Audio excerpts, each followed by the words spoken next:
The moment the dealership manager grabbed Mason Ryder by the collar and shoved him toward the exit, everyone in the showroom froze. His 6-year-old daughter, Sophie, clutched her father's hand, tears streaming down her face as security closed in. What none of them knew, not the laughing customers in their designer suits, not the salesmen smirking behind their desks, not even the cleaning woman watching in horror, was that the man in dusty boots they were throwing out owned the entire building. And in exactly 90 seconds, his identity would detonate like a bomb. But I'm getting ahead of myself. Let me take you back to where this really started, and I promise you, stick with me until the end, hit that like button, and comment what city you're watching from so I can see how far this story travels. The red pickup truck coughed twice before the engine finally caught, black smoke belching from the exhaust pipe like a dying animal's last breath. Mason Ryder sat behind the wheel for a moment, his hands resting on the cracked steering wheel, feeling the familiar grooves worn smooth by years of use. The vinyl seat had a tear on the driver's side that he'd patched with duct tape 3 times now. The tape was peeling again. "Daddy, the radio's making that noise." Sophie's voice came from the passenger seat. She sat on a booster cushion that had seen better days, her small hands folded in her lap. At 6 years old, she'd already learned to speak quietly, to not ask for too much, to understand that some things were broken and would stay that way. "I know, sweetheart." Mason reached over and gave the radio a solid thump with the heel of his hand. The static cleared for a moment, then returned. He turned it off. "We don't need music anyway. You can tell me about school." "Mrs. Peterson says I'm really good at drawing." "That's because you are really good at drawing." "She says maybe I could be an artist when I grow up." Mason glanced at his daughter. She had her mother's eyes, that same deep brown that looked almost black in certain light, warm and endless and full of things she didn't have words for yet. Every time he looked at Sophie, he saw Emma. Every single time, it was like a knife between his ribs, quick and sharp and gone before he could really register the pain. "You can be anything you want," he said, and meant it. The drive from their house to the dealership took 23 minutes in good traffic. Today, it took 35. Mason didn't mind. He'd learned to appreciate the quiet moments, the spaces between obligations where he could just exist without performing, without being anyone except Sophie's dad. The truck's air conditioning had stopped working 2 summers ago. He kept meaning to fix it, but something always came up. Always. So they drove with the windows down, hot air whipping through the cab, Sophie's hair flying wild around her face. She laughed when a particularly strong gust messed up the braid he'd attempted that morning. "Daddy, you're not very good at braids?" "Tell me something I don't know." "Mrs. Chen's daughter has really pretty braids. They look like baskets." "Well, Mrs. Chen probably has more practice than me." Sophie went quiet for a moment, that particular silence that meant she was thinking about something she wasn't sure she should say. Mason had learned to recognize all her silences, the comfortable ones, the uncertain ones, the ones that came right before she asked about her mother. "I wish Mom could teach you," she said finally, her voice small. Mason's hands tightened on the steering wheel. "Me too, baby. Me too." They didn't talk about Emma often. It had been 3 years since the cancer took her, 3 years since Mason watched his wife disappear piece by piece in a hospital bed, 3 years since he became a single father who couldn't even braid his daughter's hair properly. Some days it felt like a lifetime ago. Other days it felt like yesterday. The dealership appeared on the horizon like a glass palace, all chrome and clean lines and floor-to-ceiling windows that reflected the California sun like mirrors. Elite Motors. The sign alone probably cost more than most people made in a year. Inside, they sold cars that cost more than houses to people who owned multiple houses and didn't think twice about it. Mason pulled the truck into the parking lot and found a spot near the back, away from the Bentleys and Mercedes and Teslas that dominated the spaces near the entrance. The truck looked like a stray dog that had wandered into a country club. He caught a woman in a white BMW staring as he parked, her expression somewhere between confusion and disgust, like she couldn't quite figure out what he was doing there. "Why are we here?" Sophie asked, unbuckling her seatbelt. "We're going to look at something," Mason said, which wasn't really an answer, but Sophie accepted it the way kids do when they trust their parents implicitly. The heat hit them the moment they stepped out of the truck. It was the kind of dry California heat that sucked the moisture out of everything, made the asphalt shimmer like water, turned the world into a wavering mirage. Mason took Sophie's hand. Her palm was sweaty against his, and they walked toward the entrance. The lobby doors were tinted glass, the kind you couldn't see through from outside. When Mason pulled one open, a blast of refrigerated air hit them like stepping into a different season entirely. The temperature inside had to be at least 30 degrees cooler. Sophie shivered. The showroom floor stretched out before them like something from a movie. Polished marble floors that reflected the overhead lights, spotless vehicles positioned like sculptures in a museum, soft classical music playing from hidden speakers. Everything was white and chrome and pristine. Mason could smell leather and new car scent and expensive cologne. A few people turned to look when they entered. The looks didn't last long, quick assessments, instant dismissals. Mason was used to it. He wore old jeans with dirt on the knees from where he'd knelt in the garage that morning, checking something on the truck. His boots were scuffed and worn. His t-shirt was plain gray, the kind that came in a pack of 6 from a discount store. He hadn't shaved in 3 days. Sophie wore a purple dress with a small stain on the front, ketchup from lunch, probably, and her hair was already falling out of the braid. They didn't belong here. Everyone could see that immediately. Mason didn't care. He'd stopped caring about what people thought of his appearance about 2 years ago, right around the time he realized that the only opinion that mattered was Sophie's, and she loved him whether he wore a $3,000 suit or a t-shirt with holes in it. "Can I help you?" The voice came from a young salesman in a sharp navy suit, his hair gelled back, his smile professional and empty. He looked at Mason the way you might look at someone asking for directions, polite but already planning your exit. "Just browsing," Mason said. "Of course, let me know if you have any questions."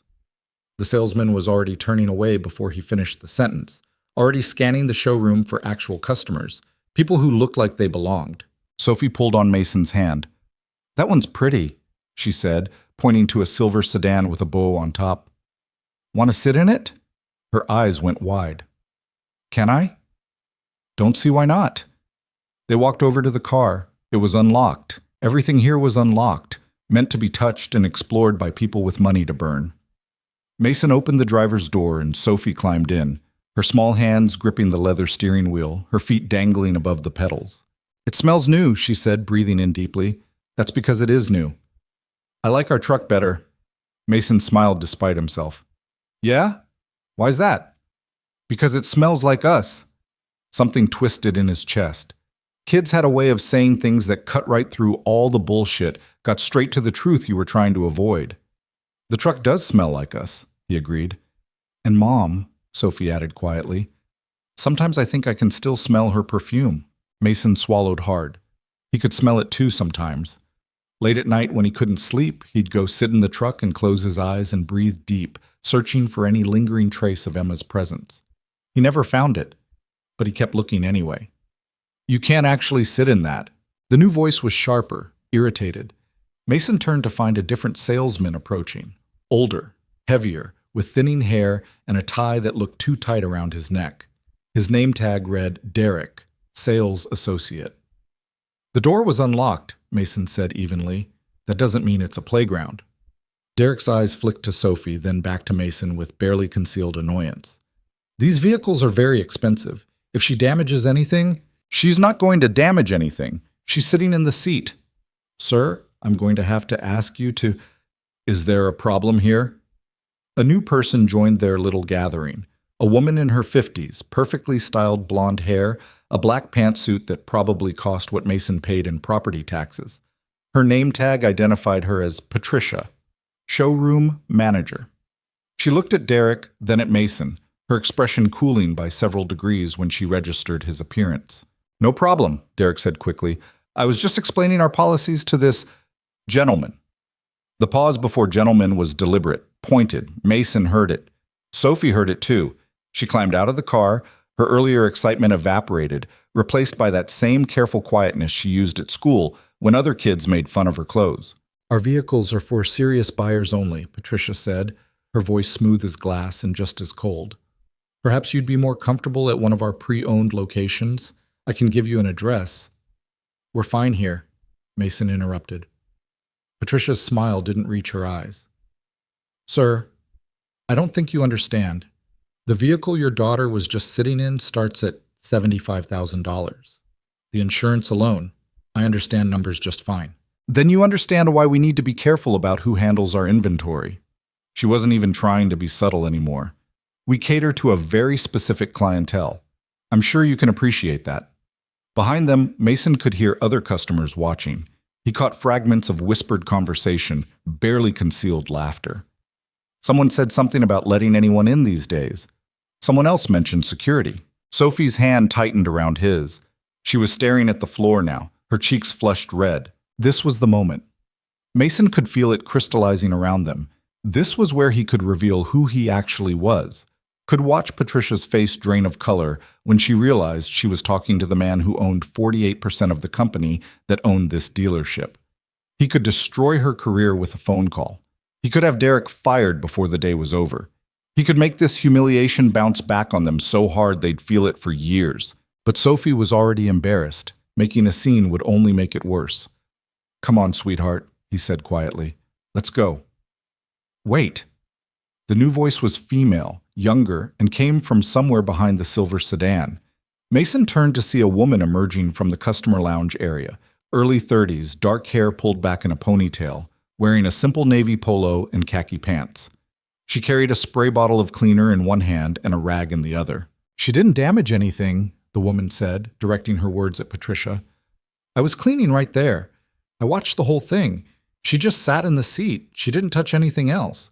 Patricia's expression hardened. "Ava, this doesn't concern you."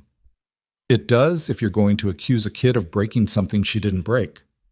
"I didn't accuse anyone of anything. I simply suggested—" "You suggested they leave because they don't look rich enough." Ava's voice was steady, but Mason could hear the anger underneath it, controlled but present. "I heard you." The showroom had gone completely quiet now. Even the classical music seemed to have faded into the background. Everyone was watching. Patricia took a step toward Ava, her voice dropping to something that was probably supposed to be threatening but came out more like a hiss. "You need to get back to work right now, or we're going to have a very serious conversation about your employment here." "Fine, let's have it." "Ava..." "No, I'm serious. Let's have the conversation." Ava set down her cleaning supplies, straightened up to her full height. She wasn't tall, maybe 5'6", but she carried herself like someone who'd learned to stand her ground through necessity rather than choice. "You want to fire me for pointing out that you're being cruel to a kid? Go ahead, do it right now. I'll wait." Derek shifted uncomfortably. A few of the other salespeople exchanged glances. This clearly wasn't normal protocol, wasn't how things were supposed to go. Patricia's face had gone red. "You are way out of line." "So are you." "I'm the manager of the showroom, and I'm a person who has to look at herself in the mirror every night before bed. So yeah, fire me if you want, but I'm not going to stand here and watch you treat people like garbage just because they're not wearing Armani." Mason felt something shift in his chest, some locked door creaking open for the first time in years. This woman, Ava, didn't know him, had no idea who he was, thought he was exactly what he appeared to be, some broke father who'd wandered into the wrong building with his kid, and she was risking her job to defend them anyway. When was the last time someone had done that? When was the last time someone had seen him, really seen him, and decided he was worth protecting? Patricia was breathing hard now, her composure cracking. "You're done here. Collect your things and—" The front doors opened. 3 black SUVs had pulled up outside. Mason could see them through the tinted glass, sleek and official looking. The doors opened simultaneously, and men in dark suits began emerging. Not security. Something else. Something that made Derek go pale, and Patricia freeze mid-sentence. Marcus Chen was the first one through the door. 6'2", former Marine, head of Mason's personal security team for the past 5 years. He was followed by Jennifer Park, Mason's executive assistant, her tablet already in hand. Then came Richard Donovan, the CFO of Ryder Technologies, the man who handled the financial operations of a company worth $3.4 billion. The showroom erupted in confused whispers. Marcus crossed the marble floor in long strides, his eyes scanning the room with practiced efficiency before landing on Mason. "Mr. Ryder, we got your message. Is there a problem?" The silence that followed was absolute. Patricia's mouth opened and closed like a fish drowning in air. Derek had gone completely white. The other salespeople were staring at Mason like he'd just materialized from another dimension.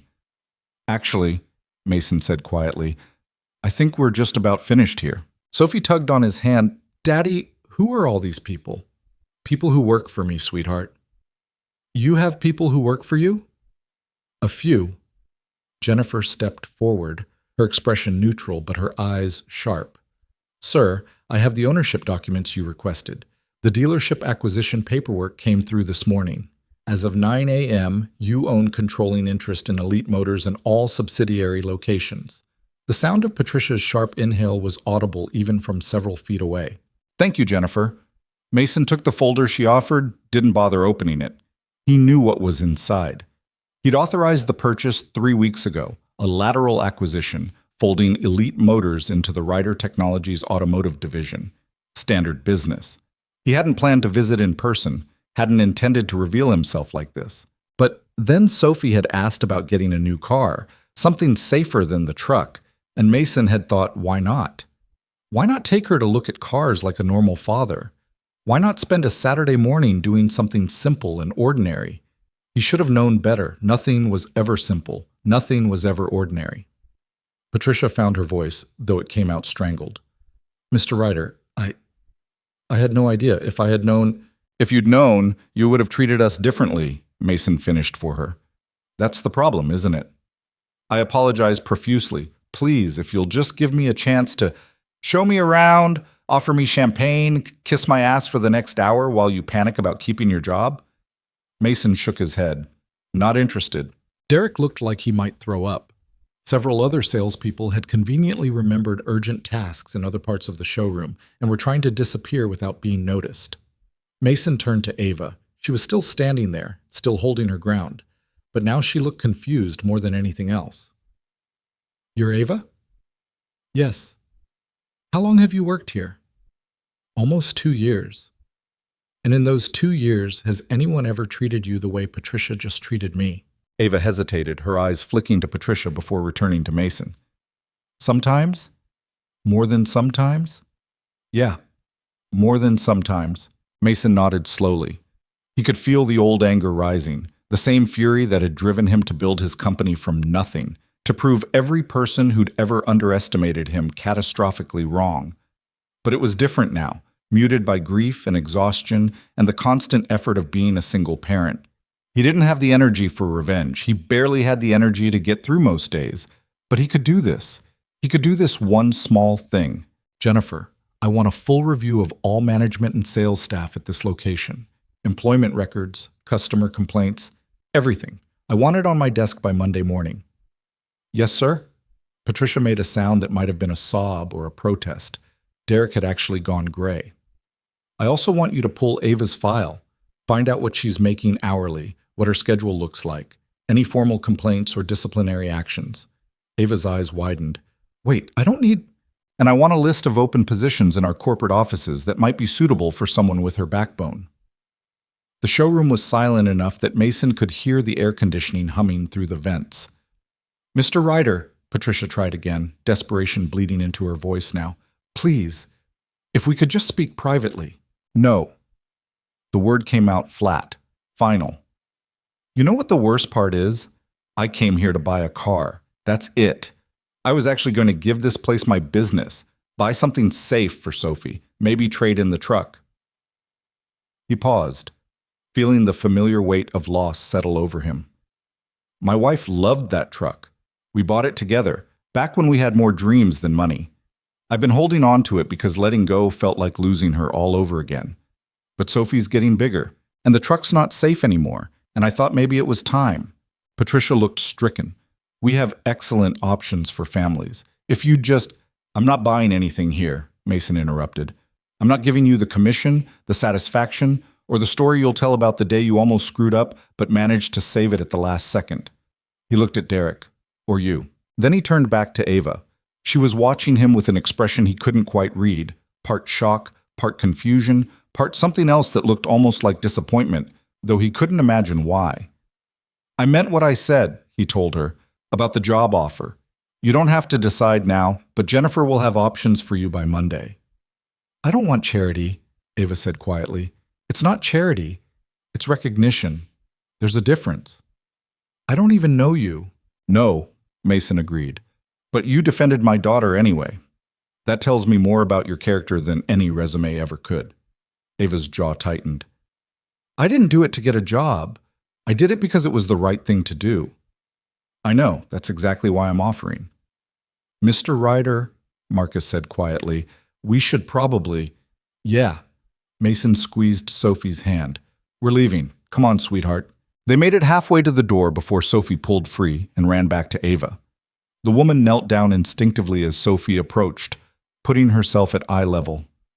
Thank you for being nice to us, Sophie said, her voice small but clear. Ava's expression softened in a way Mason hadn't seen yet. You're welcome, honey. Nobody's usually nice to us when we go places like this.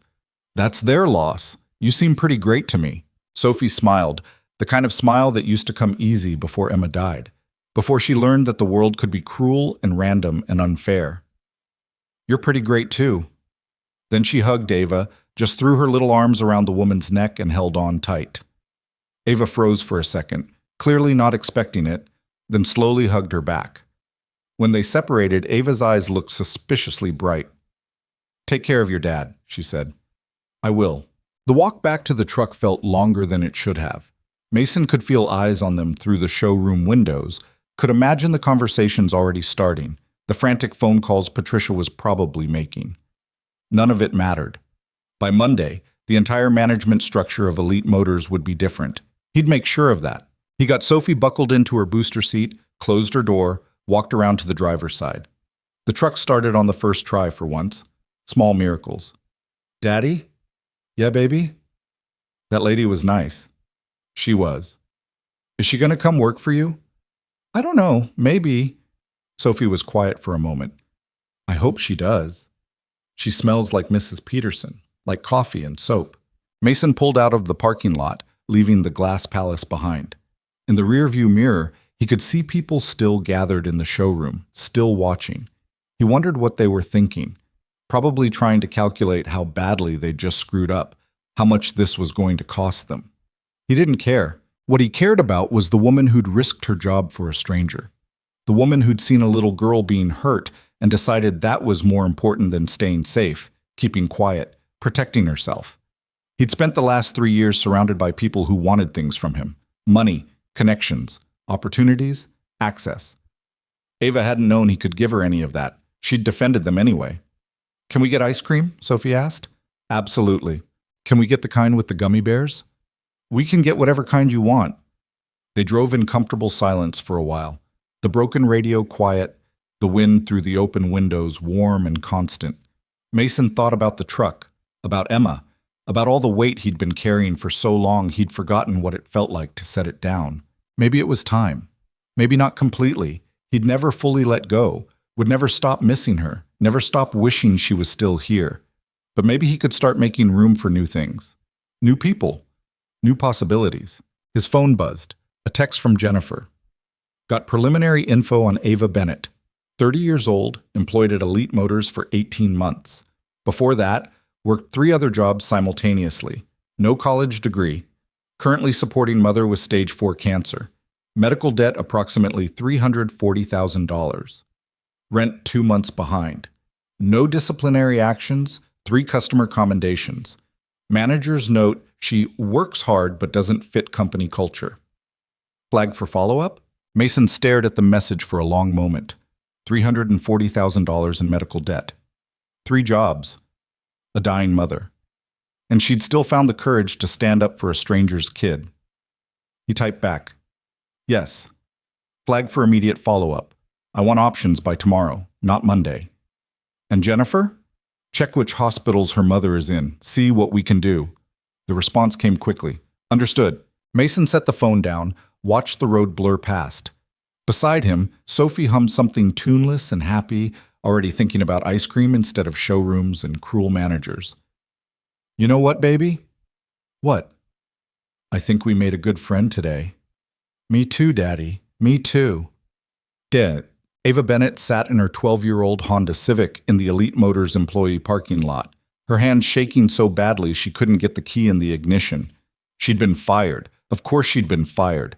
The moment Mason Ryder and his entourage left, Patricia had turned on her with a fury that was almost impressive in its intensity. "Collect your things and get out. You're done here." Just like that. 18 months of work, gone. The paycheck she'd been counting on to cover her mother's medication, gone. The health insurance that barely covered anything but was better than nothing, gone. She'd known it would happen. The second she opened her mouth to defend that man and his daughter, she'd known. But she'd done it anyway because what was she supposed to do? Stand there and watch a little girl get humiliated? Pretend she didn't see the hurt in that kid's eyes? Ava had been that kid. Hell, she still was that kid. The one who didn't belong, who couldn't afford the right clothes or the right car or the right anything. She knew what it felt like to be looked at like you were less than human just because your bank account had more zeros in the wrong place. Finally, the key slid into the ignition. The engine turned over grudgingly, making a sound that suggested it might give up entirely any day now. The check engine light glowed cheerfully on the dashboard, keeping company with the low fuel warning and the tire pressure alert. Ava ignored all of them. She'd been ignoring them for months. Her phone buzzed. Probably her mother's nurse, probably calling to say they needed something else. Another prescription, another piece of equipment, another $1,000 Ava didn't have. She answered without looking at the caller ID. "Hello? Ms. Bennett, this is Jennifer Park. I'm the executive assistant to Mason Ryder." Ava's stomach dropped. "Oh, I understand you had a difficult conversation with Patricia Holbrook this afternoon. I want you to know that Mr. Ryder takes the treatment of employees very seriously, and I'm already fired," Ava interrupted. "You don't need to call and tell me again." There was a pause. "I'm not calling to fire you, Ms. Bennett. I'm calling to offer you a position." "I don't want a real position," Jennifer continued smoothly. "Not charity, not a handout. A job within Ryder Technologies that matches your skills and work ethic. The pay would be significantly higher than what you're making now, with full benefits including comprehensive health insurance." Ava closed her eyes. Comprehensive health insurance, the kind that might actually cover her mother's treatments, that might make a dent in the mountain of debt crushing her slowly into the ground. "Why?" she asked. "Because you did the right thing when it would have been easier to do nothing. Mr. Ryder values that. So do I." "I don't even know what I'd be doing. We have several options. I'd like to meet with you tomorrow to discuss them, if you're available." "Tomorrow's Sunday." "Mr. Ryder doesn't really do traditional schedules. Neither do I." Jennifer's voice softened slightly. "Look, I know this is overwhelming. I know you don't know us. Don't have any reason to trust this. But I promise you, this is legitimate. Will you at least meet with me? Hear what we have to offer?" Ava thought about her mother, about the latest round of chemo that wasn't covered, about the eviction notice taped to her apartment door, about the fact that she'd just lost her job and had exactly $243 in her bank account. "Okay," she said quietly. "I'll meet with you."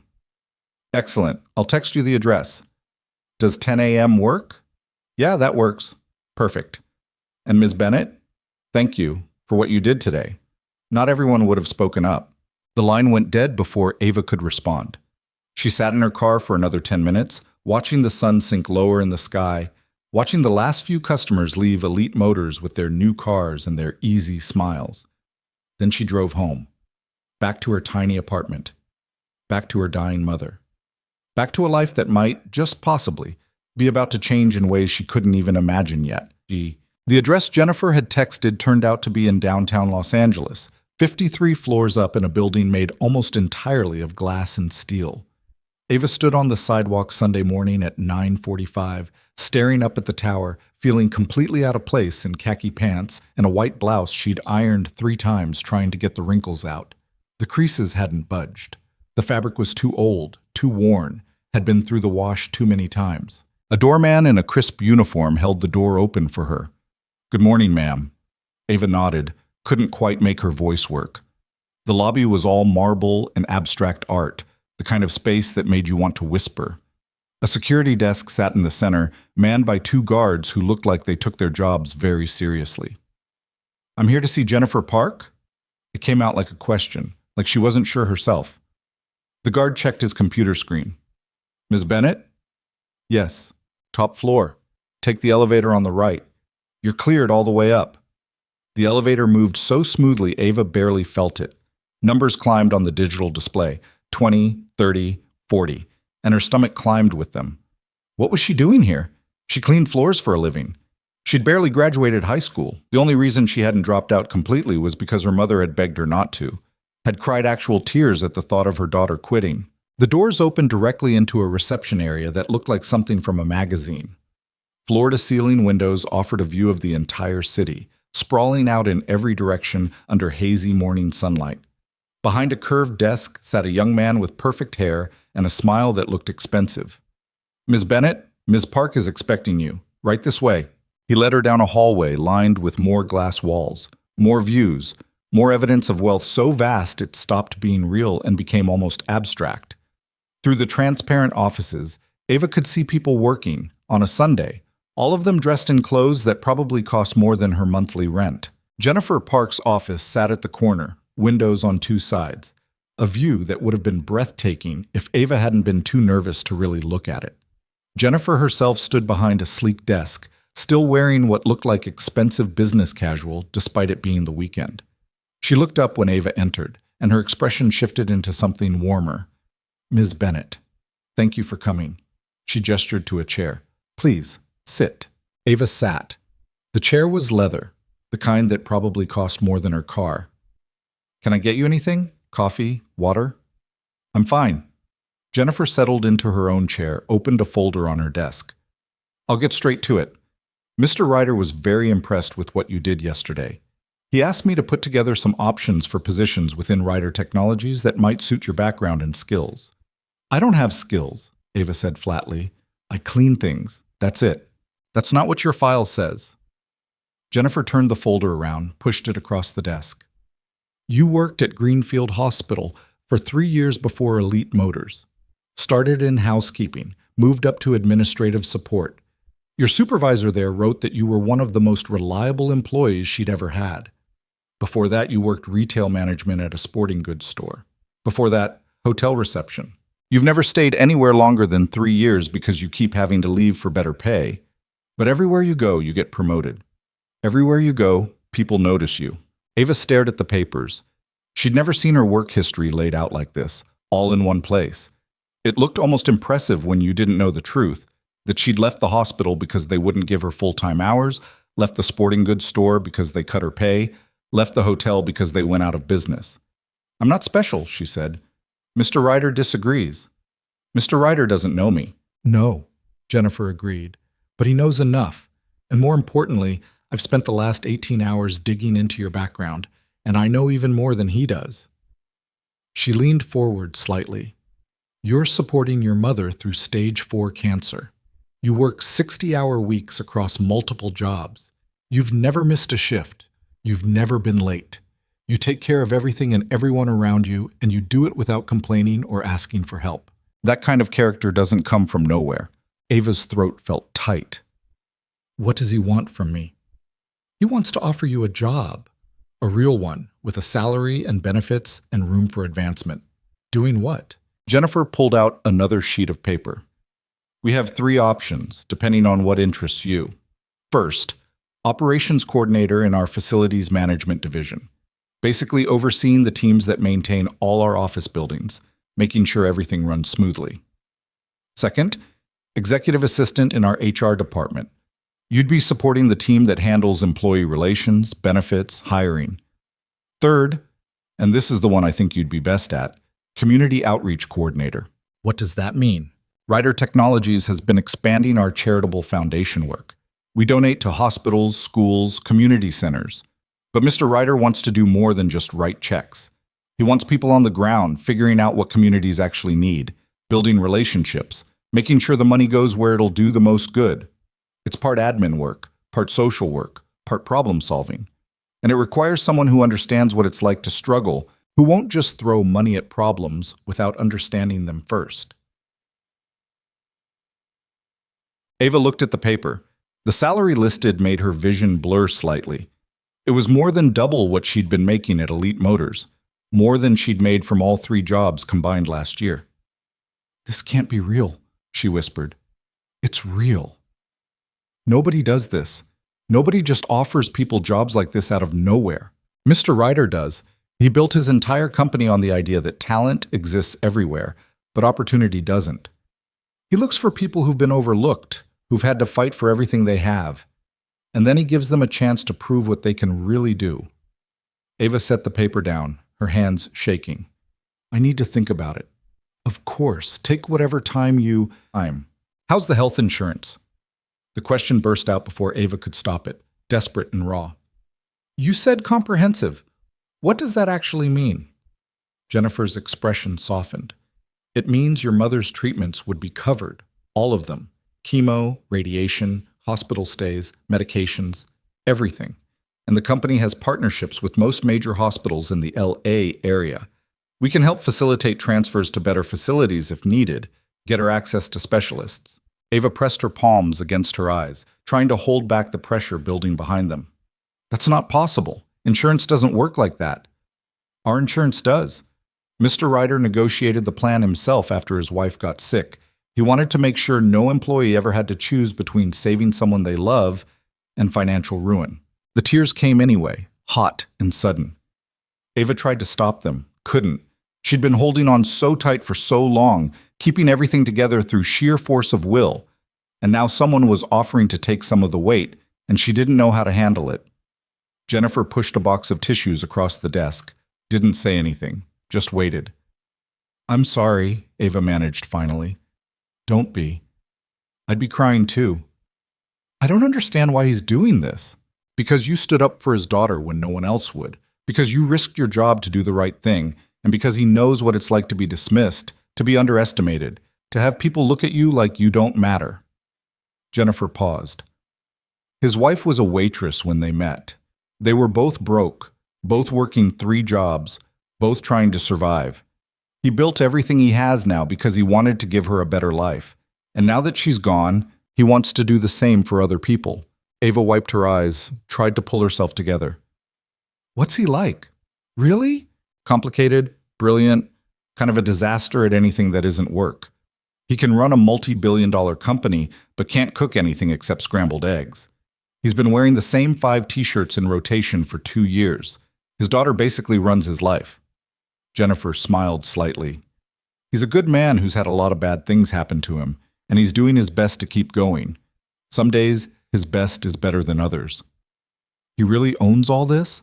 Ryder Technologies is the 3rd largest automotive tech company in the country. We develop AI systems for self-driving cars, electric vehicle batteries, charging infrastructure. We employ about 12,000 people across 6 states. And yes, he owns it. Started it in his garage 15 years ago with money he borrowed from his wife's parents. They thought he was crazy. Everyone thought he was crazy. Ava looked out the window at the city below. All those buildings and cars and people, all those lives happening simultaneously. Somewhere down there, her mother was in a hospital bed, hooked up to machines that beeped and hummed, fighting a battle she was slowly losing. Somewhere down there was the apartment Ava would get evicted from in 3 weeks. Somewhere down there was the life she'd been living, barely holding on, one crisis away from complete collapse. And here, 53 floors up, was something different, something impossible, something terrifying. I'll do it, she said. The community outreach position. I'll do it. You're sure? You don't need more time to... I'm sure. Because what other choice did she have? Pride? She'd lost that luxury about $200,000 in medical debt ago. When do I start? Tomorrow if you're ready. We'll need to process your paperwork, get you set up in our system, but you can start orientation as early as you want. Tomorrow's good. Jennifer pulled out more papers, started explaining benefits and vacation time and retirement plans, things Ava had only heard about in theory, had never actually had access to herself. It felt surreal, like watching someone else's life unfold. One more thing, Jennifer said when they'd finished with the logistics. Mr. Ryder wanted me to ask about your mother's current situation, where she's being treated, what her prognosis is, whether there's anything specific we can do to help. She's at County General, stage 4 ovarian cancer. They gave her 6 months to live about 8 months ago, so she's already beating the odds. But the treatments are... Ava's voice cracked slightly. They're rough, really rough, and expensive. What if we could get her into Cedars-Sinai? We have connections there, and they have one of the best oncology programs on the West Coast. I can't afford... Your insurance would cover it, all of it. Ava stared at her. You're serious? Completely. I can have our medical liaison contact County General today, start the transfer process. Your mother could be in a new facility by the end of the week. It was too much. All of it was too much. Ava felt like she was drowning in possibility, in hope, in the terrifying realization that her entire life was about to change because she'd defended a stranger's kid in a car dealership. Why are you all being so nice to me? She asked, and hated how small her voice sounded. Because you were nice to us when you had no reason to be. Because kindness should be rewarded, not punished, and because... Jennifer hesitated, then seemed to decide something. Between you and me?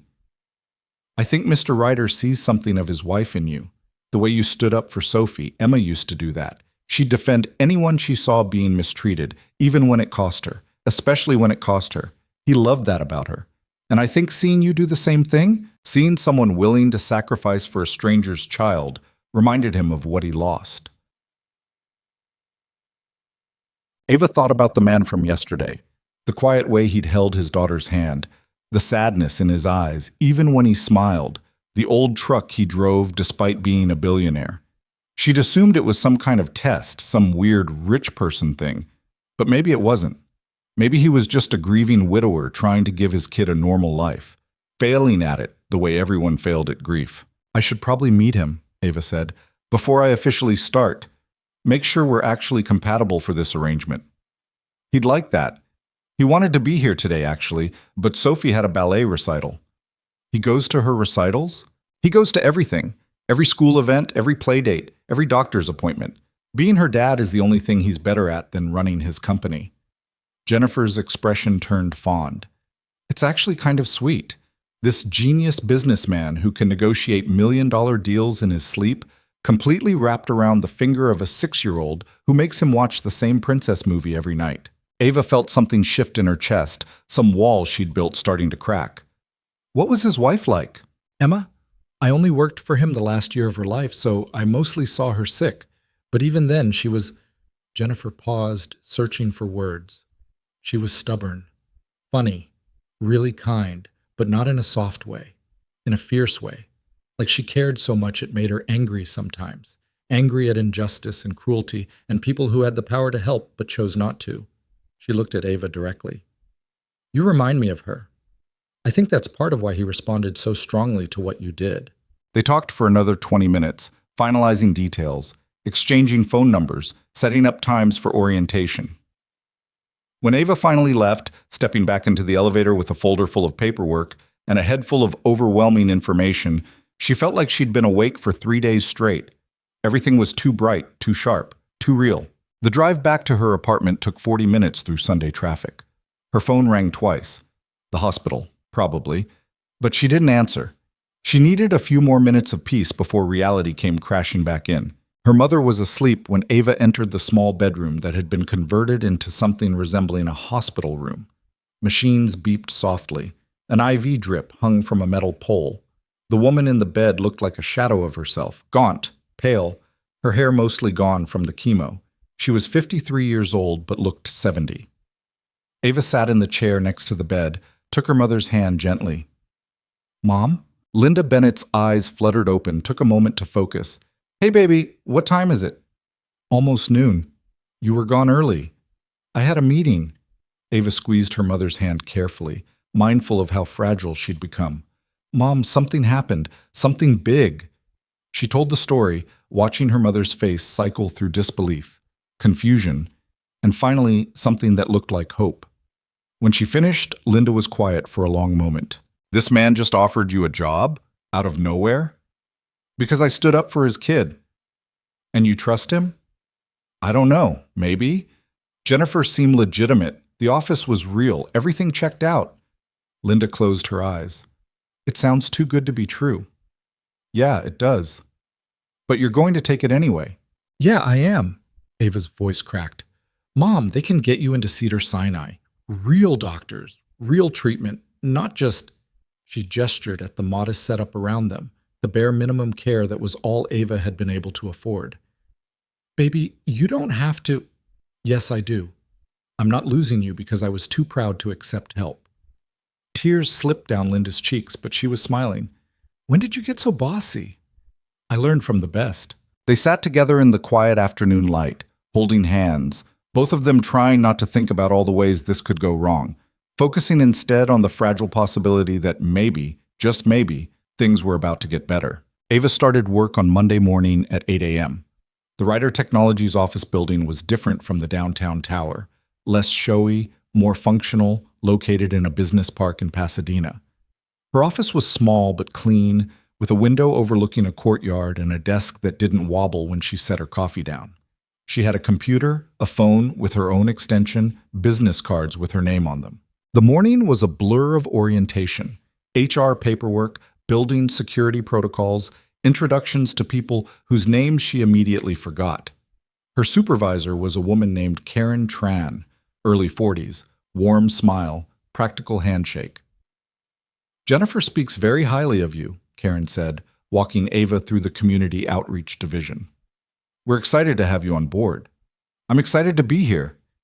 It felt like a lie and the truth at the same time. Your first assignment is actually pretty straightforward.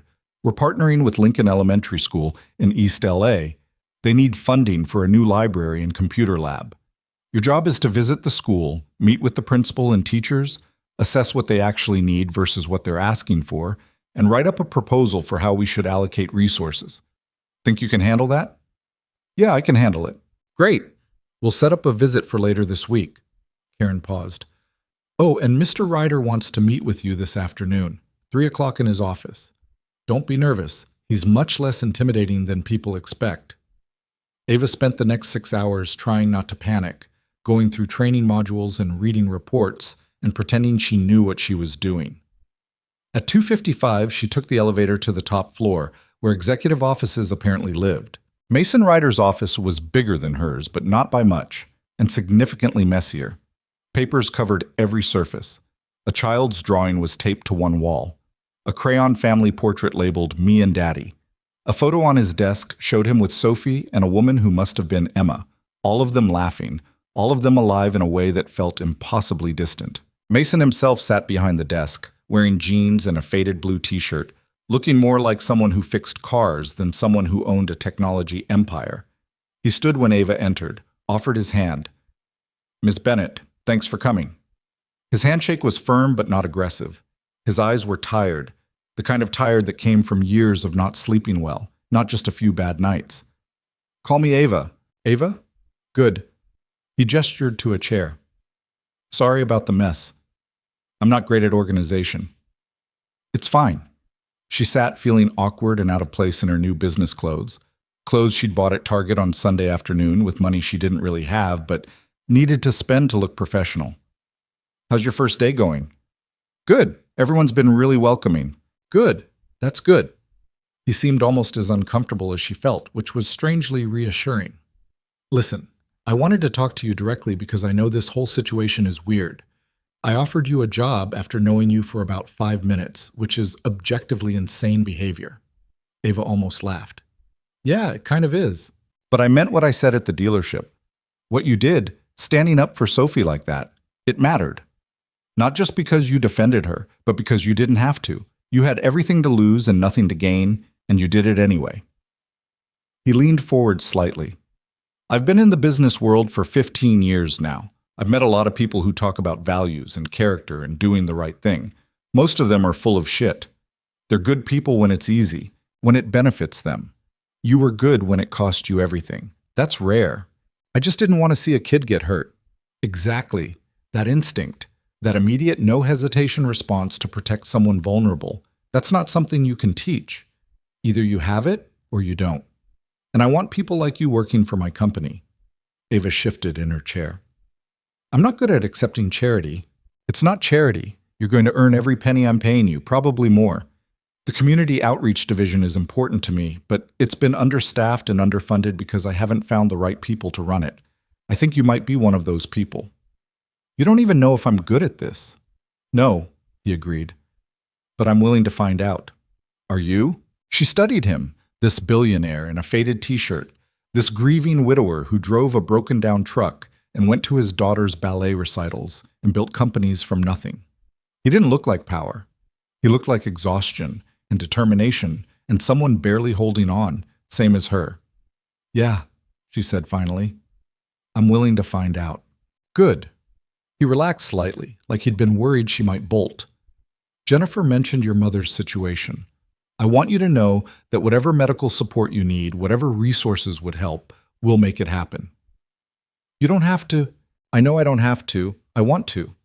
When Emma was sick, I had money and connections and the best doctors in the country, and I still couldn't save her. But I could make sure she wasn't in pain, that she had comfort and dignity and time with Sophie. I could give her that much. Your mother deserves the same." Ava's throat went tight. "Thank you." "Don't thank me, just—" He paused, seeming to search for words. "Just be good at your job. Help people who need help. Make a difference. That's all I want." They talked for another 20 minutes, mostly about the community outreach work, about schools and hospitals and neighborhoods that needed support. Mason knew specifics Ava hadn't expected. He knew which areas had the highest poverty rates, which schools were most underfunded, which community centers were struggling. This wasn't abstract charity for him. He'd done his homework. When she finally left his office, Ava felt something she hadn't felt in years. Not hope, exactly, but possibility. The sense that maybe life didn't have to be a constant fight just to survive. Maybe there was room for something more. Her phone buzzed as she walked back to her office. A text from an unknown number. "Hi, this is Mason. Sorry if it's weird that I have your number. I got it from HR. Sophie wanted me to ask if you'd like to have dinner with us sometime this week. No pressure. She just really liked you and won't stop talking about the nice lady from the car place. Let me know." Ava stared at the message for a long moment. Dinner. With her new boss and his 6-year-old daughter. That definitely crossed some kind of professional boundary, definitely complicated an already complicated situation. She typed back, "That would be nice. When works for you?" The response came quickly. "Thursday? I can pick you up after work." "Sounds good. Fair warning. Sophie will probably talk your ear off about ballet and princesses and her current favorite color, which changes daily. I can handle that. Also, I'm a terrible cook, so we'll probably end up at a diner somewhere. Hope that's okay?" Ava smiled despite herself. That's perfect. She spent the rest of the week in training, learning systems and protocols, meeting with Karen to go over the Lincoln Elementary project. On Wednesday, she got a call from Cedars-Sinai confirming that her mother's transfer had been approved and would happen Friday morning. The oncologist wanted to meet with both of them to discuss treatment options. Wednesday night, Ava lay awake in her apartment.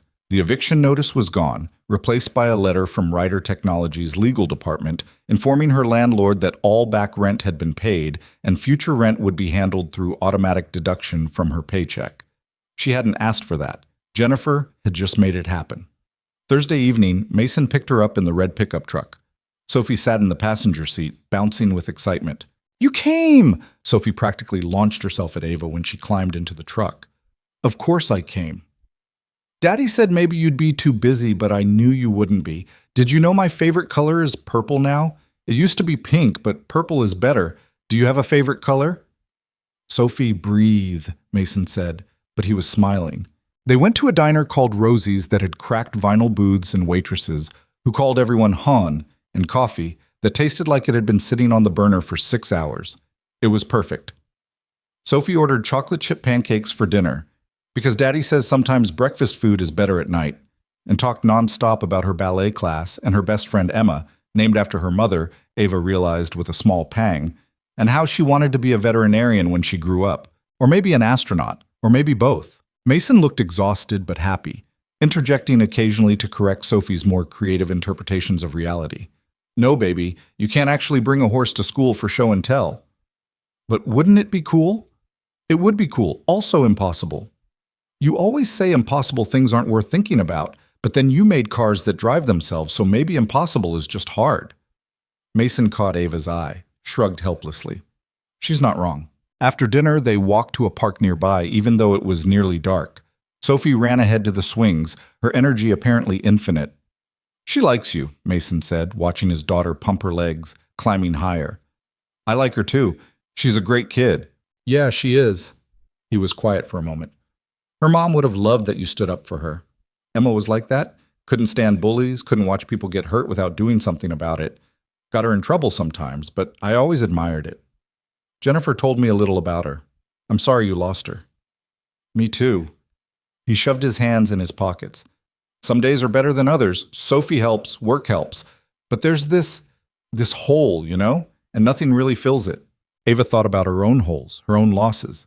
Her father, dead from a heart attack when she was 12. Her college dreams abandoned when the money ran out.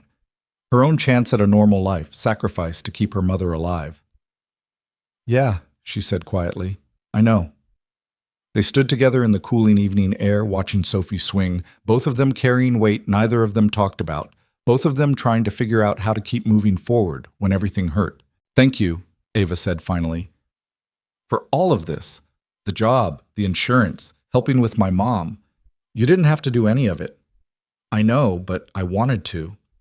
Mason looked at her directly. You gave me something I didn't expect to find. You reminded me that good people still exist, that kindness isn't extinct, that maybe there's still hope for the world. So thank you. Sophie came running back, breathless and happy. Can Ava come to my ballet recital next month, please? I'm going to be a swan. If she wants to, Mason said. But we can't force... I'd love to come, Ava interrupted. Being a swan sounds very important. Sophie beamed. It is. It's the most important. They drove Ava home after, Sophie falling asleep in the passenger seat within 5 minutes. Mason carried her carefully to the truck bed when they arrived at Ava's apartment, laying her down gently on an old blanket he kept there. Sorry, she crashes hard after big days. Don't apologize, she's perfect. Mason smiled, tired and real. See you Monday? Yeah, see you Monday. Ava watched them drive away, the old red truck coughing exhaust. Sophie asleep in the cab, Mason focused on the road ahead. Then she went inside, to her dying mother and her new life, and the strange, terrifying possibility that maybe she'd finally found something worth holding on to. Linda Bennett's transfer to Cedars-Sinai happened on a Friday morning that started with rain, the first real rain Los Angeles had seen in months. Ava rode in the ambulance with her mother, holding her hand while paramedics monitored vitals and made notes on clipboards. Linda kept drifting in and out of sleep, the pain medication making her foggy. Is this real? She murmured at one point, her eyes half open. Yeah, Mom, it's real. Feels like a dream. I know. The new hospital was nothing like County General. Everything was clean, new, organized. Nurses moved with purpose but not panic.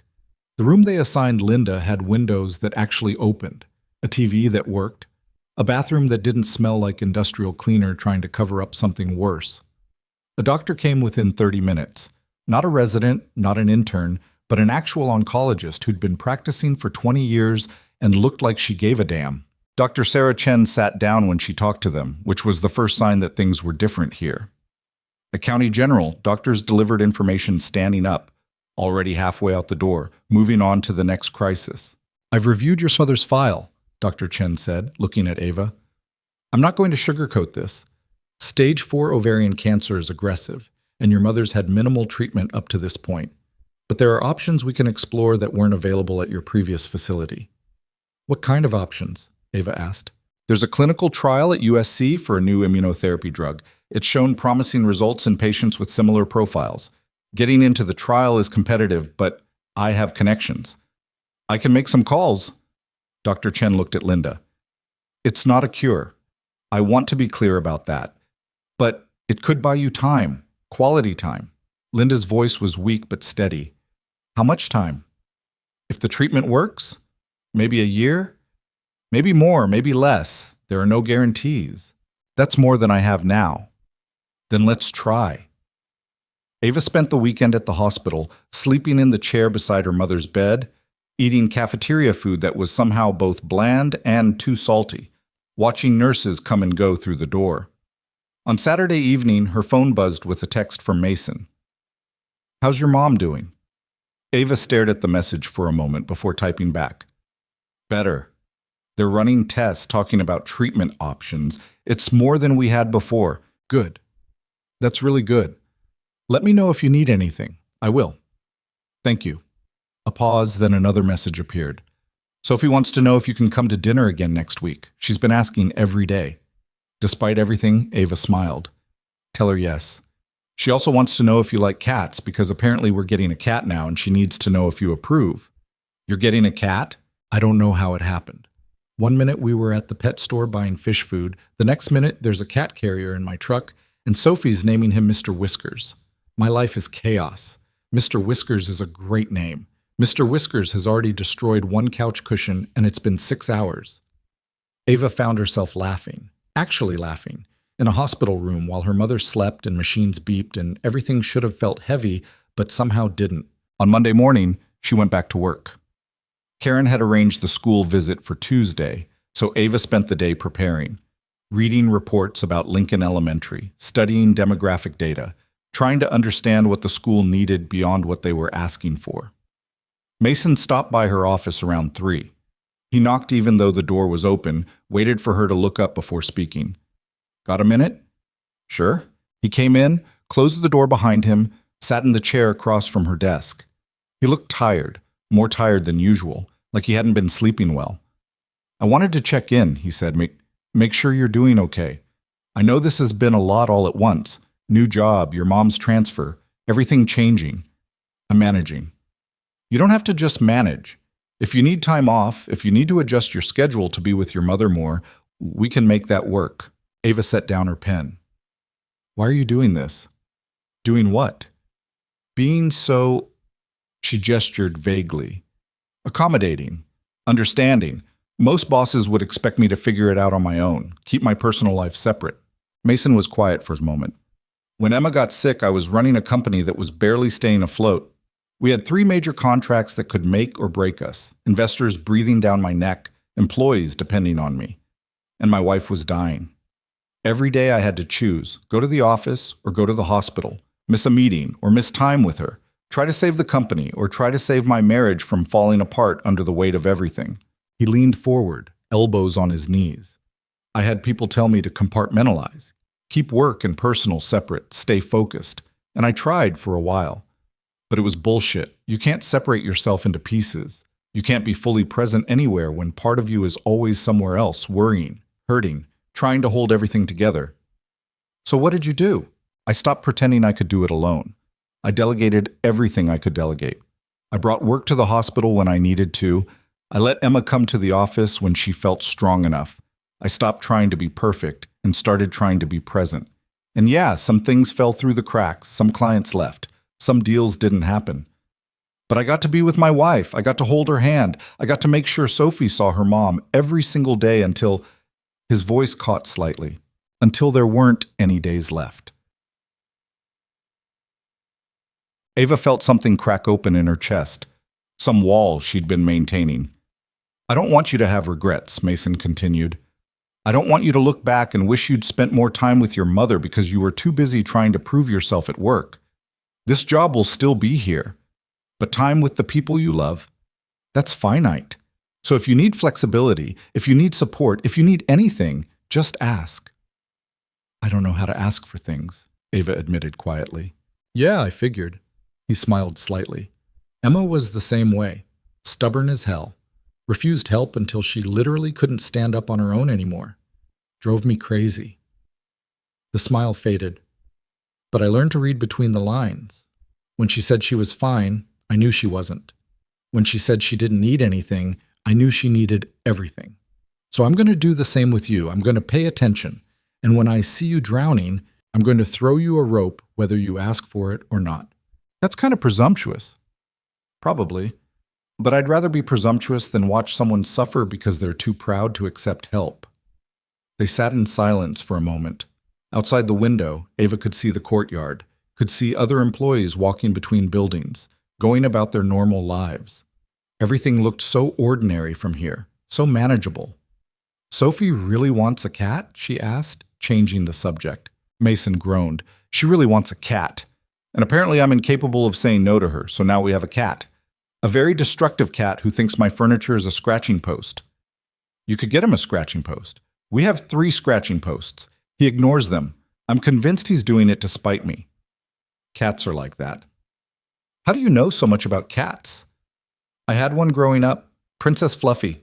She lived to be 19 and terrorized our neighborhood. Princess Fluffy, Mason repeated. That's adorable. She was not adorable. She was evil. But I loved her anyway. Mason stood up, headed for the door, then paused. Dinner this week? Thursday again? Sophie's already planning the menu in her head, which means we're probably getting chicken nuggets. Chicken nuggets sound perfect.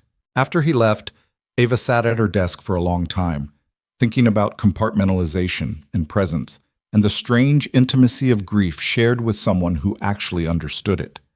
Then she pulled out her phone and texted her mother's nurse, asking how Linda was doing, whether she'd eaten lunch, whether the pain medication was helping. The response came quickly. She's resting comfortably, ate half her lunch. Doctors are pleased with initial test results. She keeps asking when you're coming back. Tell her soon. Tell her I love her. Will do. Tuesday's visit to Lincoln Elementary happened in the afternoon. Ava drove to East LA in her old Honda, parked on a street where most of the cars looked like they'd been through wars. The school building was beige concrete and chain-link fencing, windows covered in bars, playground equipment that had seen better decades. Principal Martinez met her at the front office, a woman in her 50s with gray hair pulled back tight and eyes that had seen too much to be surprised by anything. Miss Bennett, thanks for coming. Thanks for having me. They walked through hallways covered in peeling paint and student artwork, past classrooms where teachers were wrapping up lessons, past a library that was mostly empty shelves and outdated encyclopedias. We submitted a request for $50,000, Principal Martinez said, leading Ava into her office. New computers for the lab, books for the library, some basic furniture replacement, but honestly, we need about 10 times that. Tell me what you really need, Ava said. Not what you think you can get. What would actually make a difference? Principal Martinez studied her for a moment, then pulled out a folder thick with papers. Structural repairs. The roof leaks in 6 classrooms when it rains. The heating system is from 1987 and breaks down every winter. We have black mold in the bathrooms that keeps coming back. We need a full-time nurse instead of someone who comes twice a week. We need a counselor because half our kids have trauma we can't address. We need... She stopped, laughed bitterly. We need a miracle, but I'll settle for computers. Ava spent 3 hours at the school, touring every building, talking to teachers, watching kids filter out at dismissal time. They were the same kids she'd been, wearing clothes that didn't quite fit, carrying backpacks held together with duct tape, going home to situations that made learning the least of their concerns. In the library, she found a girl sitting alone in the corner, reading a book with a broken spine and pages held together with Scotch tape. What are you reading? Ava asked. The girl looked up, suspicious. Charlotte's Web. That's a good one. It's the only one they have that isn't falling apart. She held up the book. But this one is too, kind of. What's your favorite part? When Charlotte saves Wilbur. Because she's just a spider and everybody thinks spiders are gross, but she's actually the hero. Nobody expects her to be important, but she is. Ava felt something twist in her chest. Yeah, I like that part too. She drove back to the office with her head full of numbers and needs and the weight of all those kids counting on adults to give a damn. In her office, she opened her laptop and started typing, building a proposal that went way beyond what Principal Martinez had requested. Karen stopped by around 6. How'd it go? They need more than we budgeted. How much more? A lot more, like $500,000 more, Karen whistled. That's ambitious. I know, but if we're going to do this, we should actually do it, not just throw some computers at them and call it charity. Write it up. Make the case. Mr. Ryder likes ambitious. Ava worked until almost 9, building the proposal piece by piece, backing up every request with data and reasoning. When she finally finished, she sent it to Karen and copied Mason, then drove to the hospital to sit with her mother. Linda was awake, watching TV with the sound muted. Hey, baby. Hey, Mom. Ava collapsed into the chair beside the bed. How you feeling? Like I got hit by a truck, but Dr. Chen says that's normal after the tests they ran. Linda turned off the TV. Tell me about work. I want to hear something that isn't medical jargon. So Ava told her about Lincoln Elementary, about the girl reading Charlotte's Web, about the proposal she'd written that was probably too aggressive but felt right anyway. You're good at this, Linda said when she finished. I've been doing it for less than 2 weeks. I have no idea if I'm good at it. You care. That's the hard part. The rest you can learn. When did you get so wise? Around the same time I got cancer. Turns out dying makes you philosophical. Linda reached for Ava's hand. Tell me about this Mason person. What about him? You talk about him different. Your voice gets, I don't know, softer. He's my boss, Mom. He's also a single dad who drives an old truck and can't say no to his daughter about cats. You told me that story 3 times. Ava felt heat rise in her cheeks. It was funny. There's nothing there. He's still grieving his wife. I'm drowning in work and taking care of you. There's no room for anything else. Baby, there's always room. You just have to decide if you want to make it. I don't even know what I'd be making room for. We've had dinner twice. He's being nice because I defended his kid. Linda smiled, the kind of smile that said she knew something Ava didn't. If you say so. Thursday's dinner was at a different diner, one that Sophie claimed had better milkshakes. She was right. The chocolate shake was thick enough to require serious effort with the straw, and Sophie ended up with a whipped cream mustache that made her giggle. Tell Ava about ballet, Mason prompted. Sophie launched into a detailed explanation of swan choreography that made absolutely no sense to anyone who wasn't 6 years old, complete with hand gestures and sound effects. Mason watched her with an expression that was pure love mixed with exhaustion, the look of a parent who'd heard this same story 5 times but would listen to it 5 more if it made his daughter happy. After dinner, they walked along the beach in Santa Monica. Sophie ran ahead, chasing seagulls, her laughter carrying on the wind. The sun was setting, turning everything orange and pink and gold. She seems better, Ava said, less sad than that first day. She has good days and bad days. Today's a good day. Mason picked up a piece of driftwood, turned it over in his hands. Sometimes I think she's doing better than me. Kids are resilient like that. They hurt, and then they heal, and they keep moving. Adults we hold on to things. Is that bad? I don't know. Sometimes it feels like if I let go, if I stop grieving, then Emma really is gone. Like the pain is the only thing keeping her real. Ava understood that more than she wanted to admit. My dad died when I was 12. Heart attack, just collapsed in the kitchen one morning. And for years I was angry.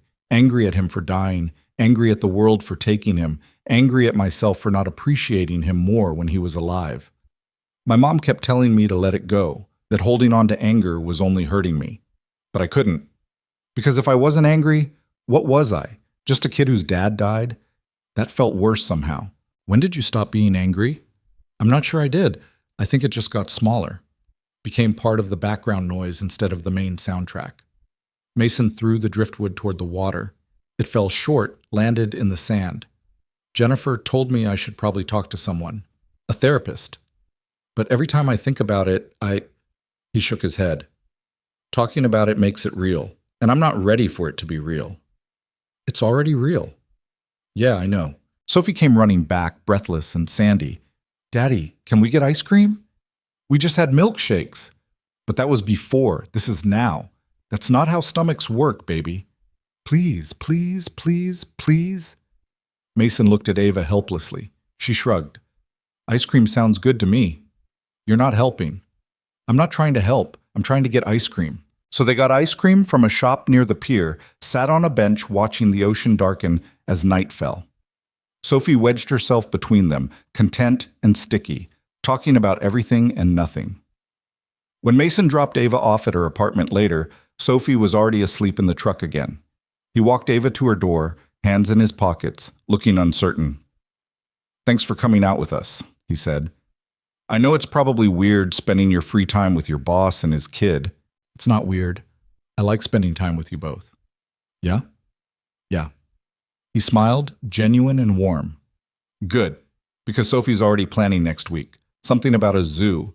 I've learned to just agree and figure out logistics later. The zoo sounds fun. It's going to be a disaster. Sophie will want to pet everything, including the lions. I'll have a panic attack. It'll be great. Ava laughed. I wouldn't miss it. After he left, she sat on her apartment steps for a while, thinking about grief and healing, and the strange way life could shift without warning. A month ago, she'd been barely surviving, drowning in debt and fear and exhaustion. Now she had a job she cared about. Her mother was getting real treatment, and she was spending Thursday nights eating ice cream with a billionaire and his daughter. It didn't feel real, but it felt good. The proposal for Lincoln Elementary landed on Mason's desk Monday morning. Ava knew because he showed up at her office at 10 a.m. with a printed copy, looking slightly stunned. You want $500,000 for one school? Yes. That's 10 times the original budget. I know. Karen signed off on this? She said you like ambitious. Mason sat down, flipped through the pages. Walk me through it. So Ava did, explaining every line item, every justification, every reason why half measures weren't enough. Mason listened without interrupting, his expression unreadable. When she finished, he was quiet for a long moment. This is good work, he said finally. Really good work. You've thought through everything, immediate needs, long-term sustainability, community impact. This isn't just charity. This is investment. So we can do it? We can do it, but I want you to lead the project, work with contractors, oversee the renovations, make sure the money goes where it's supposed to go. Think you can handle that? Ava felt something expand in her chest, something that felt dangerously close to pride. Yeah, I can handle that. Good. Because if this works, if we can actually make a difference at Lincoln, I want to do it at 10 more schools, 20 more, however many we can afford. He stood up, headed for the door. You're good at this, Ava. Don't let anyone tell you otherwise. After he left, Ava sat at her desk, staring at the approved proposal, feeling like maybe she'd finally found the thing she was supposed to be doing. Not just surviving, not just getting by, actually making things better. Her phone buzzed, a text from the hospital. Dr. Chen has news. Can you come in this afternoon? The good feeling evaporated instantly, replaced by cold dread. News could mean anything. Progress, setbacks, the trial acceptance, the trial rejection. She texted back, I'll be there by 2.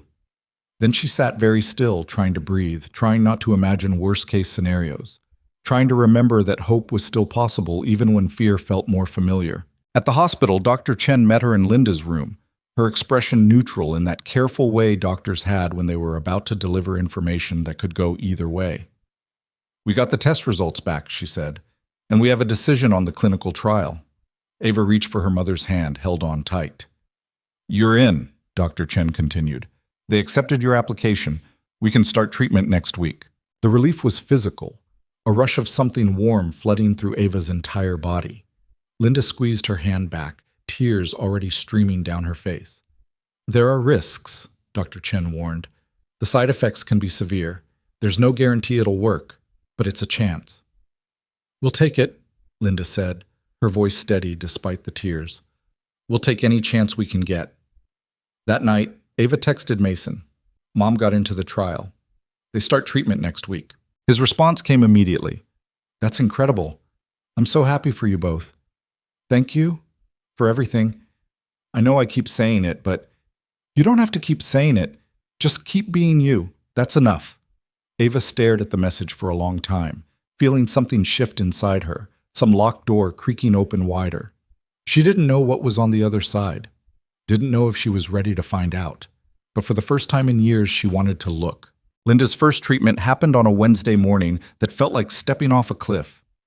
Ava sat beside her mother's bed watching the IV drip carry experimental drugs into her bloodstream, drugs that might save her life or might do nothing at all. Dr. Chen had explained the protocol 3 times, but Ava still couldn't shake the feeling that they were gambling with loaded dice. Stop staring at the bag, Linda said, her voice weak but irritated. It's not going to drip faster. I'm not staring. You've been staring for 20 minutes. I can feel you staring. Ava forced herself to look away, pulled out her phone instead. 3 emails from contractors about Lincoln Elementary, 2 from Karen about budget adjustments, 1 from Mason with the subject line, emergency cat situation. She opened that one first. Mr. Whiskers has learned to open cabinets. Found him in the pantry this morning, eating his way through a box of cereal. Sophie thinks it's hilarious. I think we're being outsmarted by an animal with a brain the size of a walnut. Send help. Despite everything, Ava smiled. She typed back, child locks, the kind for toddlers. Also maybe accept that the cat is smarter than you. The response came within seconds. Harsh, but fair. That him? Linda asked. Who? Don't play dumb. The billionaire boss you're definitely not interested in. It's not like that. Right. Because men who aren't interested send emergency cat texts at 8 in the morning. We're friends, kind of. Linda made a sound that suggested she had opinions about that, but was too tired to articulate them. A nurse came in to check vitals, made notes on a chart, left again. The IV continued its steady drip. Time moved like honey, thick and slow. Tell me about the school project, Linda said after a while. I need to think about something that isn't poison flowing through my veins. So Ava talked about Lincoln Elementary, about the contractor she was interviewing, about Principal Martinez's barely concealed disbelief that any of this was actually happening. She talked until Linda fell asleep, then sat in silence watching her mother breathe, counting each inhale like a prayer to nothing in particular. Her phone buzzed again. Mason, because apparently he couldn't help himself. Sophie wants to know if your mom likes flowers. She's very concerned about hospital room aesthetics. She'd love flowers. What kind? Anything bright. She hates white flowers. Says they remind her of funerals. Noted. Sophie is now selecting the brightest flowers known to humanity.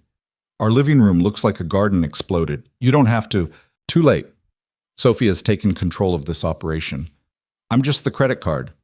20 minutes later, a delivery person showed up with an arrangement so aggressively colorful it almost hurt to look at. Orange lilies, purple irises, pink roses, yellow daisies, all crammed together in a vase shaped like a sunshine.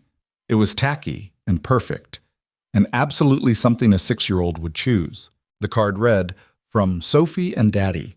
Feel better soon. Love, Sophie. P.S. Mr. Whiskers says hi, but he can't write yet." Linda woke up to find Ava crying over a flower arrangement. "Baby, what's wrong?" "Nothing, everything, I don't know." Ava wiped her eyes. "Someone sent you flowers. They're very loud." Sophie picked them out. Sophie has excellent taste. Linda reached for Ava's hand. "You're allowed to be happy, you know, even when things are hard, especially when things are hard." "I'm not unhappy. You're not letting yourself feel anything because you're afraid if you start, you won't be able to stop. I know because I did the same thing after your father died." Linda squeezed her hand weakly. "But you can't live like that forever. Eventually, you have to let yourself feel something other than scared."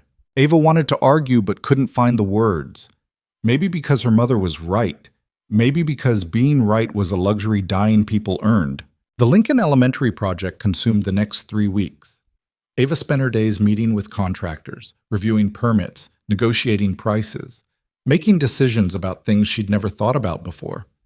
HVAC systems and structural reinforcement and handicap accessibility codes.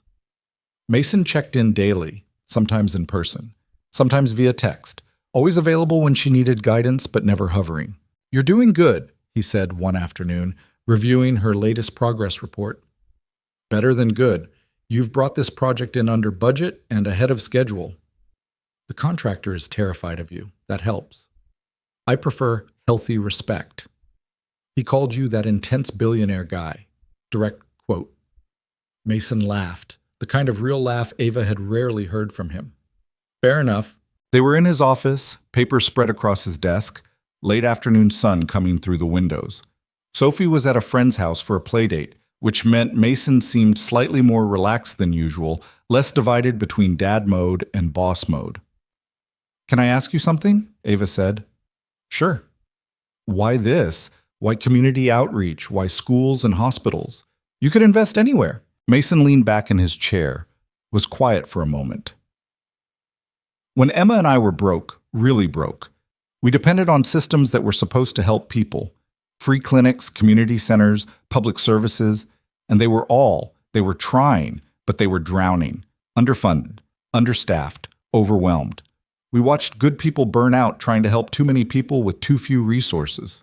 He picked up a pen, turned it over in his hands. "After the company took off, after we had money, Emma wanted to give back. Not in that tax write-off gala fundraiser kind of way. Actually give back. Actually fix things. We started small, donated to a women's shelter, funded a free clinic in East LA. And it felt good. It felt like maybe all the struggle had been worth something, you know? Like we could take our pain and turn it into something useful. But then she got sick. Yeah, and suddenly we were on the other side again. desperate and scared and completely at the mercy of a medical system that's broken in different ways when you have money than when you don't. We could afford the best doctors, the experimental treatments, everything, but we couldn't buy more time. We couldn't buy a cure. Money was useless. Mason set down the pen. After she died, I wanted to quit all of it. The company, the charity work, everything. What was the point? I couldn't save the person I loved most. Nothing else mattered. But Sophie needed me to keep going, needed stability and routine and a father who wasn't completely destroyed. So I kept working, and I kept donating, and somewhere along the way I realized Emma was right. Taking pain and turning it into something useful, that's how you survive. That's how you make it mean something. Ava felt something shift in her chest, some understanding clicking into place. That's why you hired me, not just because I defended Sophie. That's part of it, but also because you understand what it means to fight systems that don't care about you. You understand what it's like to need help and not get it. And that understanding, that empathy, that's what makes this work actually work. Not just throwing money at problems, actually seeing people, actually understanding what they need. I'm not special, Mason. I'm doing what anyone would do. No, you're doing what you would do. Most people wouldn't. Most people look away. You don't. You never have. That's what makes you special. The moment stretched between them, something unspoken hovering in the air. Ava felt it, knew Mason felt it too, but neither of them reached for it. Not yet. Maybe not ever. Some things were too complicated, too messy, too weighted with grief and obligation and fear. Mason's phone buzzed, breaking the tension. He glanced at it, smiled. Sophie's play date is over. I need to go pick her up before her friend's mom realizes what a terror my daughter actually is. Sophie's delightful. Sophie convinced 3 kids at school that Mr. Whiskers is a therapy cat who helps with math homework. We got a call from the teacher asking if we'd bring him in for show and tell. That's amazing. That's a lawsuit waiting to happen, but yeah, also kind of amazing. After he left, Ava sat in his office for a few more minutes, thinking about pain and purpose, and the strange alchemy of turning suffering into something that helped other people hurt less. Then she went back to her own office and worked until the cleaning crew showed up, gently suggesting maybe she should go home. Linda's treatment continued twice a week. Some days were better than others. The good days, she was alert enough to complain about hospital food and ask Ava about work and make plans for things she wanted to do when she got better. The bad days, she couldn't keep food down and slept 18 hours straight and looked so frail Ava was terrified to touch her. Dr. Chen remained cautiously optimistic. The tumor markers are stable, not shrinking yet, but not growing either. For stage 4 cancer, stable is a victory. When will we know if it's actually working? Ava asked. Another month, maybe 2. We need to see sustained improvement, not just stabilization. Another month, another 2 months. Time stretched out like a road with no visible end, just the constant act of moving forward because stopping wasn't an option. Sophie's ballet recital happened on a Saturday in mid-November. Ava almost didn't go. Her mother had had a rough week, and leaving her felt wrong. But Linda insisted. You've been living in this hospital for 2 months. Go watch that little girl dance, take pictures, have a life for 3 hours. So Ava went. The recital was held in a middle school auditorium that smelled like teenage sweat and old wood. Parents filled the seats, cameras ready, expectations high. Ava found Mason in the 3rd row, looking stressed in the way parents did at these things. You made it, he said, relief evident in his voice. Wouldn't miss it. Where's Sophie? Backstage, probably having a meltdown because someone's tutu is better than hers. This is her first real performance. She's been practicing her swan arms for weeks. He demonstrated, flapping his elbows awkwardly. Those are some quality swan arms. Right? I've been told I'm very graceful. The lights dimmed, parents hushed. The curtain opened on a group of tiny ballerinas in white tutus, and Ava had to work hard not to laugh because they looked less like swans and more like confused chickens. But then she spotted Sophie, 3rd from the left, completely focused and serious in a way 6-year-olds rarely achieved. And when the music started, Sophie moved with genuine grace, her little arms extended, her face concentrated. She wasn't perfect. None of them were perfect. But she was trying so hard it made Ava's chest hurt. Mason was recording on his phone, his free hand gripping the armrest tight, looking more nervous than Ava had ever seen him.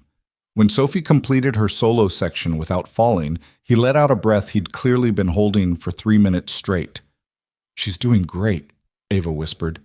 "She practiced that turn for 6 weeks." 6 weeks? If she falls now, I'm going to cry. Sophie didn't fall. She made it through the entire performance, beaming when the audience applauded, finding Mason and Ava in the crowd, and waving so enthusiastically she nearly smacked another dancer. Afterward, in the lobby where parents collected their tiny performers, Sophie launched herself at Mason with the force of a small missile. "Did you see? Did you see me not fall? I saw everything. You were perfect. I wasn't perfect. I messed up in the middle part, but Ms. Anna says messing up is okay if you keep going." "Ms. Anna is very wise." Sophie turned to Ava, suddenly shy. "Did you like it?" "I loved it. You're a beautiful swan." "Swans are actually mean in real life. Did you know that? They bite people, but ballet swans are nice swans." Good distinction. Mason took them to dinner after, to a pizza place Sophie loved because they had an arcade in the back. While Sophie played games that ate quarters like they were going out of style, Mason and Ava sat in a booth with cold pizza and cheap beer. "Thank you for coming," Mason said. It meant a lot to her. Means a lot to me, too. "I wanted to be here." "How's your mom doing? You've been quiet about it lately." Ava shrugged. "Some days good, some days bad. The treatment is brutal. She's trying to stay positive, but I can see it wearing her down." "Yeah, that's the worst part. Watching them fight so hard and not being able to fight for them." "Did Emma ever get angry? About being sick?" Mason took a drink, thought about it. "All the time. Especially near the end, she'd get furious. At the cancer, at the universe, at me for not being able to fix it. Sometimes she'd throw things. Once she threw a coffee mug at the wall and it shattered everywhere and Sophie came running in crying and Emma she broke down. Apologized over and over, said she was becoming someone she didn't recognize." "What did you tell her?" "That being angry didn't make her a different person. It made her human. That she was allowed to rage against the unfairness of it all because it was unfair. That I'd love her whether she was calm or furious or anything in between." He looked at his beer bottle. "I think that helped. A little. Gave her permission to not be brave all the time. My mom's the opposite. She won't let herself be angry, won't complain, just keeps saying she's grateful for every day, grateful for the treatment, grateful for everything. And I know she means it, but sometimes I wish she'd just scream, you know? Just let herself be pissed off instead of serene." "Have you told her that?" "How do I tell my dying mother to be angrier?" "The same way you tell anyone anything true. Honestly." Ava watched Sophie at the arcade, her face lit up by flashing lights, completely absorbed in trying to win a stuffed animal from a claw machine. "She's lucky to have you." "Sophie?" "Yeah. I'm lucky to have her. She's the only reason I didn't completely fall apart after Emma died. Couldn't afford to fall apart when someone needed me to make breakfast and braid hair and remember to sign permission slips." "You're good at it, the dad thing." "I'm decent at it. Some days. Other days I serve cereal for dinner and let her watch too much TV because I'm too exhausted to do better. But I show up. That's the bar. Just keep showing up." Sophie came running back, breathless and victorious, holding a stuffed panda that looked like it had been through a war. "I won! I won the panda!" "That's a very distinguished panda," Mason said seriously. "His name is Mr. Pancakes." "Of course it is. Can Ava come over tomorrow?" Mr. Whiskers and Mr. Pancakes need to meet. Mason looked at Ava, eyebrow raised. "No pressure." "I would love to meet Mr. Pancakes properly." "Yay!" Sophie wedged herself into the booth between them, sticky and happy. "Tomorrow we can have pancakes because that's Mr. Pancake's favorite food. Also, my favorite food." "Convenient," Ava said. "I'm a genius," Sophie agreed. They drove Ava home after, Sophie clutching Mr. Pancakes and talking nonstop about the recital and the arcade and her plans for tomorrow. When they pulled up to her apartment, Mason walked her to the door again, a habit he'd developed without either of them discussing it. "She's getting attached to you," he said quietly, so Sophie wouldn't hear from the truck. "Just be aware of that. If this is going to become complicated or you need distance, tell me now. I can't let her get hurt." "I'm not going anywhere." "You say that now, but people change their minds. Situations change." "Mason." Ava waited until he looked at her. "I'm not going anywhere. You're both important to me. Whatever this is, I'm in it." Something in his expression shifted. softened. Okay, okay. He started to say something else, stopped, shook his head. I should go. Sophie needs to be in bed an hour ago. See you tomorrow? Yeah, tomorrow. Bring your appetite. Sophie takes pancake requests very seriously. Sunday morning arrived gray and cold, the kind of California winter day that reminded people the state actually had seasons. Ava showed up at Mason's house at 10 with flowers for the table and a contribution to breakfast that Sophie immediately rejected. We have everything we need, Sophie announced, very seriously. I'm the chef today. Mason's house was nothing like Ava expected. Not a mansion, not ostentatious, just a normal two-story in a decent neighborhood with a yard that needed mowing and a driveway that had Sophie's chalk drawings all over it. Inside was comfortable chaos, toys scattered across the living room, Mr. Whiskers asleep on the couch, dishes in the sink, photos everywhere. Photos of Emma. Dozens of them. Emma pregnant with Sophie, Emma holding newborn Sophie. Emma and Mason on their wedding day, both of them young and broke and radiantly happy. Emma in a hospital bed, thin and bald but smiling, Sophie curled up beside her. I don't hide them, Mason said, noticing Ava looking. Some people told me I should, that it might be healthier to move on, pack them away. But Sophie needs to see her mom, needs to remember she was real, that she was here, that she was loved. I think that's right, Ava said. My mom has pictures of my dad everywhere. I used to think it was sad, but now I think it's keeping him present, refusing to let death erase everything. Sophie's pancakes were lumpy and slightly burned and absolutely perfect. They ate them at the kitchen table while Mr. Whiskers attempted to steal bacon, and Sophie narrated Mr. Pancake's entire backstory, which was surprisingly complex for a stuffed animal won from an arcade claw machine. After breakfast, they played board games that Sophie changed the rules to halfway through. They watched a movie Sophie had seen at least 30 times. They built a fort out of couch cushions while Mr. Whiskers supervised disapprovingly. It felt normal, not pretend normal, not trying too hard normal, just actual normal. Like this was something they did every Sunday. Like this was how life worked. Around 3, Mason's phone rang. He glanced at it, frowned, answered. This is Mason. A pause. What? When? Another pause. Longer. I'll be there in 20 minutes. He hung up, already moving. That was Elite Motors. There's been a situation. Patricia, the former manager, she's filed a wrongful termination lawsuit. Says I fired her without cause, that the discrimination claims were fabricated. She's also claiming you and I conspired to frame her. Ava felt ice settle in her stomach. That's insane. That's litigation. I need to go deal with this. I'm sorry. Go. Do what you need to do. Can you stay with Sophie? My neighbor usually watches her, but she's out of town and I don't... Of course, we'll be fine. Mason was already grabbing his keys, his wallet, looking stressed in a way Ava hadn't seen before. There's pizza in the freezer. Bedtime is 8. She'll try to negotiate for later. Don't let her. I've got this. He kissed Sophie on the head, promised he'd be back soon, and disappeared out the door. The house suddenly felt very quiet. Is Daddy in trouble? Sophie asked, her voice small. No, baby. Someone's just being difficult. But your dad's good at handling difficult people. Like the mean lady at the car place? Exactly like her. Sophie seemed satisfied with that answer. Can we have pizza now, even though it's not dinner time? Your dad said 8 for bedtime. He didn't say anything about when we eat pizza. You're very smart. I have my moments. They ate pizza at 4:30. They played more games. They watched another movie. At 7:30, Ava started the bedtime routine. Teeth brushing, pajamas, story time. Sophie picked 3 books, then negotiated for a 4th. Your dad said you'd do this. But he's not here to know if I did or didn't. I'll know. Also, I'm telling on you tomorrow. Sophie giggled, climbed into bed.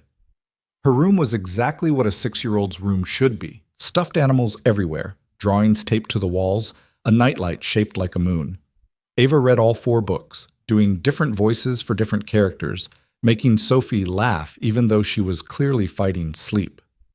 Ava, Sophie said when the last book was finished. Yeah? Do you think my mom would like you? The question hit Ava harder than expected. I don't know, sweetie. I hope so. I think she would. You're nice like her. Daddy says Mommy was nice even when it was hard to be nice. You're like that too. Thank you. That's a really kind thing to say. Will you stay? After Daddy comes home? Will you keep coming over? As long as you and your dad want me to, I'll keep coming over. Good. Sophie's eyes were drooping. I like when you're here. The house feels less quiet. She was asleep within minutes, Mr. Pancake's clutched tight. Ava sat on the edge of the bed for a while, watching her breathe, thinking about families and grief and the strange ways people found each other. Mason didn't get home until almost 11. Ava heard the truck in the driveway, heard the front door open quietly. Hey, he said, finding her in the living room. Sorry that took forever. The legal team needed statements, documentation, everything. How bad is it? Annoying more than bad. Patricia doesn't have a case. We have recordings of her treatment of customers, multiple complaints, clear documentation of policy violations. But she's got a lawyer who thinks he can squeeze a settlement out of us to avoid court. He collapsed onto the couch. It'll go away eventually. It's exhausting. Everything's exhausting. Ava sat beside him. Sophie was great. We had pizza, played games, read 4 books even though I was supposed to stop at 3. She conned you. Completely conned me. But she's in bed now, sound asleep. Thank you, seriously. I don't know what I would have done if you hadn't been here. Figured it out, like you always do. Mason leaned his head back against the couch, closed his eyes. Sometimes I really hate being good at figuring it out. They sat in silence for a while, comfortable and quiet. Outside, a car passed by. Mr. Whiskers appeared from somewhere, jumped onto Mason's lap, started purring. She asked if her mom would like me, Ava said softly. Mason opened his eyes, looked at her. What did you say? That I hoped so. Emma would have loved you. She had this thing about people who stood up for kids, people who fought for the underdog. She would have seen you defend Sophie and probably tried to recruit you for some cause within 5 minutes. I wish I could have met her. Yeah, me too. Mason was quiet for a moment. She told me once, near the end, that she didn't want me to be alone forever. That Sophie needed more than just me, needed people who cared about her, needed a family that was bigger than 2 people trying to survive. I told her we'd be fine, that we didn't need anyone else. But I was lying, to her, to myself. Mason, I know this is complicated. I know I'm a mess and Sophie's a lot and we come with baggage that most people wouldn't want to deal with, but He stopped, seemed to gather courage. I care about you. More than I probably should given that you work for me and we've only known each other a few months. And if that makes you uncomfortable, if you need distance, tell me now before this gets more complicated than it already is. Ava felt her heart hammering. What if I don't want distance? Then what do you want? Honestly, I have no idea. I just know that being here with you and Sophie feels right in a way nothing's felt right in years. And that scares me because I'm not good at letting myself have things that feel good. I'm good at surviving, at fighting, at holding on. But actually living, actually letting myself be happy, I don't know how to do that. Mason reached for her hand, laced his fingers through hers. Then maybe we figure it out together. Both of us have no idea what we're doing. Both of us are terrified. Both of us trying to not screw this up. That's a terrible plan. Yeah, probably. He smiled, tired but real. But it's the only plan I've got. Ava looked at their joined hands, felt the warmth of his palm against hers, felt the weight of every choice that had led to this moment. Then she leaned in and kissed him, soft and careful and full of every feeling she couldn't name. When they pulled apart, Mason was staring at her like he couldn't quite believe what just happened. Okay, he said quietly. Okay. Okay. Yeah, okay, good. This is good. Ava laughed, the sound surprising her. Very articulate. You kissed me. I'm allowed to be inarticulate. Fair point. They sat together on the couch, Mr. Whiskers purring between them, the house quiet around them, and for the first time in a long time, Ava let herself feel something other than scared. She let herself feel hopeful. Terrified, yes. Uncertain, absolutely. But also hopeful. And maybe that was enough. The lawsuit took 6 weeks to fall apart. Patricia's lawyer withdrew after discovering she'd been documenting her own discriminatory behavior in company emails, apparently thinking she was protected because the customers she insulted never actually bought anything. The case dissolved before it even reached a courtroom, but the damage lingered in smaller ways. Mason was distracted, edgier, and Ava learned what he looked like when the weight of running a company actually showed. They didn't talk about the kiss, not directly, but something had shifted between them, some line crossed that neither of them knew how to uncross. Mason started finding excuses to stop by her office. Ava started staying late on nights when she knew he'd still be working. They had lunch together twice a week, dinner with Sophie every Thursday without fail. It felt like dating, except neither of them called it that. Both of them too afraid to name something that might break if they looked at it too closely. Linda's treatment continued. Some weeks the tumor markers improved. Some weeks they didn't. Dr. Chen remained cautiously optimistic, which Ava had learned was doctor speak for "we're trying, but nothing's guaranteed." On a Tuesday in early December, Ava was at the hospital when her mother finally broke. It started small. Linda couldn't open a juice box, her hands too weak from the treatment. Ava reached over to help and Linda slapped her hand away, sudden and sharp. "I can do it myself."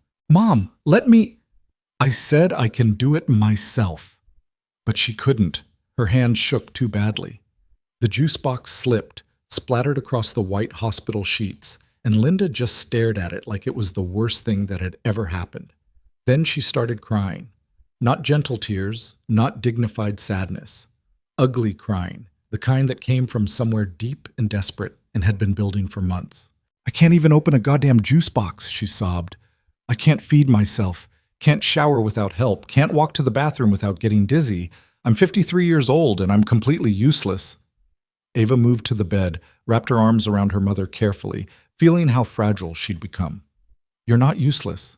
"Yes, I am. I'm dying and there's nothing I can do about it, and I'm so tired of pretending I'm okay with this. I'm not okay. I'm furious. I'm terrified. I don't want to die." "I know, Mom. And you're so strong taking care of me, working, trying to have a life.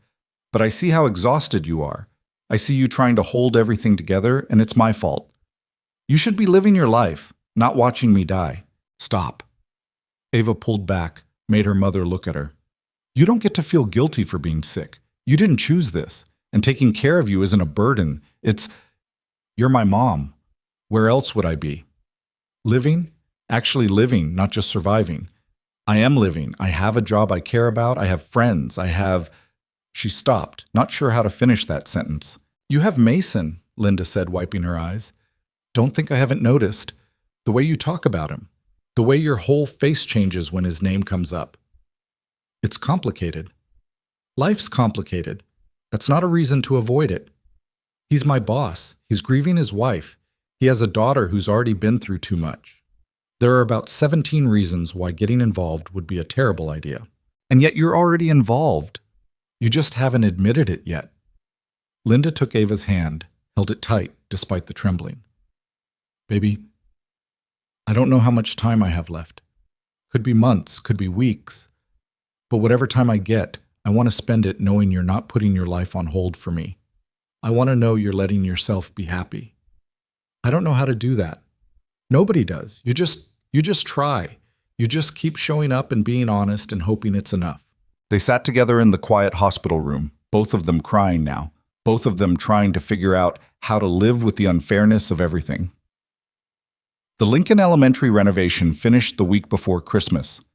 Ava stood in the new library, watching students explore shelves actually full of books, watching teachers almost cry at the sight of computers that worked. Principal Martinez pulled her aside, hugged her so hard Ava's ribs creaked. "You did this," Martinez said. "You actually did this. Mason paid for it. Mason wrote a check. You made it real. You fought for us when you could have just processed paperwork and moved on. That matters. These kids will never know your name, but they'll benefit from what you built here. That's legacy." Ava thought about legacy a lot lately. What people left behind. What mattered after they were gone. Emma had left Sophie and a husband who still loved her and photos all over a house that refused to forget her. Linda would leave Ava and memories and a model of how to face death with more grace than anyone should have to manage. What would Ava leave? What was she building that would outlast her? That night, Mason took her and Sophie to see Christmas lights in a neighborhood that went overboard every year. Inflatable Santas, projection shows, enough electricity to power a small city. Sophie pressed her face against the truck window, breathless with wonder. It's magic, she whispered. It's excessive, Mason said, but he was smiling. Can we do lights at our house? We have lights. We have one string on the porch. That's not lights. That's a light. Singular. Your dad's not great at decorating, Ava said. Daddy's not great at lots of things, but that's okay because we love him anyway. Mason looked at Ava in the rearview mirror, his expression somewhere between amused and mortified. Thanks, Sophie. Very supportive. You're welcome. After they dropped off Sophie at home, asleep within minutes of leaving the light display, Mason drove Ava to her apartment but didn't pull into the parking lot. Instead, he parked on the street, turned off the engine, sat there like he was gathering courage. We need to talk, he said finally. Ava's stomach dropped. That's never a good opening. No, it's not bad. At least I don't think it's bad.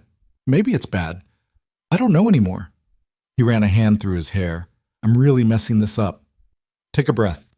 Start over. Mason turned to face her. I care about you. I think I've made that obvious. And I think you care about me. Or at least you're willing to tolerate me in my chaos. But we keep dancing around whatever this is, and I can't keep doing that. I need to know what you want. Because if you want to keep things professional, keep boundaries clear, I'll respect that. But if you want something more, then I need you to say it. I need you to be clear. Ava felt her heart hammering. I'm scared. Of what? Of messing this up. Of hurting Sophie if things don't work. Of losing my job if we crash and burn. She stopped, tried to find the right words. My whole life, I've been the person who doesn't get the good things. I'm the person who fights and survives and takes care of everyone else. I'm not the person who gets the happy ending. And you're offering something that feels too good to be real. Like if I reach for it, it'll disappear. I'm not going anywhere. You don't know that. Nobody knows that. Your wife probably thought she had decades left. Mason flinched, but didn't look away. You're right. I can't promise forever. I can't promise nothing bad will happen. Emma's death taught me that life doesn't care about your plans. But I can promise right now. I can promise I'm here. I care about you, and I want to see where this goes. That's all anyone can promise. What about Sophie? Sophie already loves you. She asks about you constantly. She draws pictures of the three of us together like it's the most natural thing in the world. And yeah, that terrifies me because if this doesn't work, she'll be hurt. But keeping you at arm's length doesn't protect her. It just teaches her that love is something to be afraid of. Ava looked at him, this man who'd lost everything and somehow still had the courage to try again. I don't know how to do this. The relationship thing. I've been too busy surviving to date anyone seriously. Good news. I'm also terrible at this. We can be terrible together. Despite everything, Ava laughed. That's the worst sales pitch I've ever heard. I'm a businessman, not a romantic. I'm doing my best here. She reached across the truck, took his hand. Okay. Let's try. Let's be terrible at this together and see what happens. Mason's smile was bright enough to rival the Christmas lights they'd just left. Yeah? Yeah. He kissed her then, soft and careful and full of relief. When they pulled apart, he was grinning like an idiot. Sophie's gonna lose her mind. Are we telling her? Are you kidding? If we don't tell her, she'll stage an intervention. She's been not so subtly suggesting I need a girlfriend for months. She has good instincts. She really does.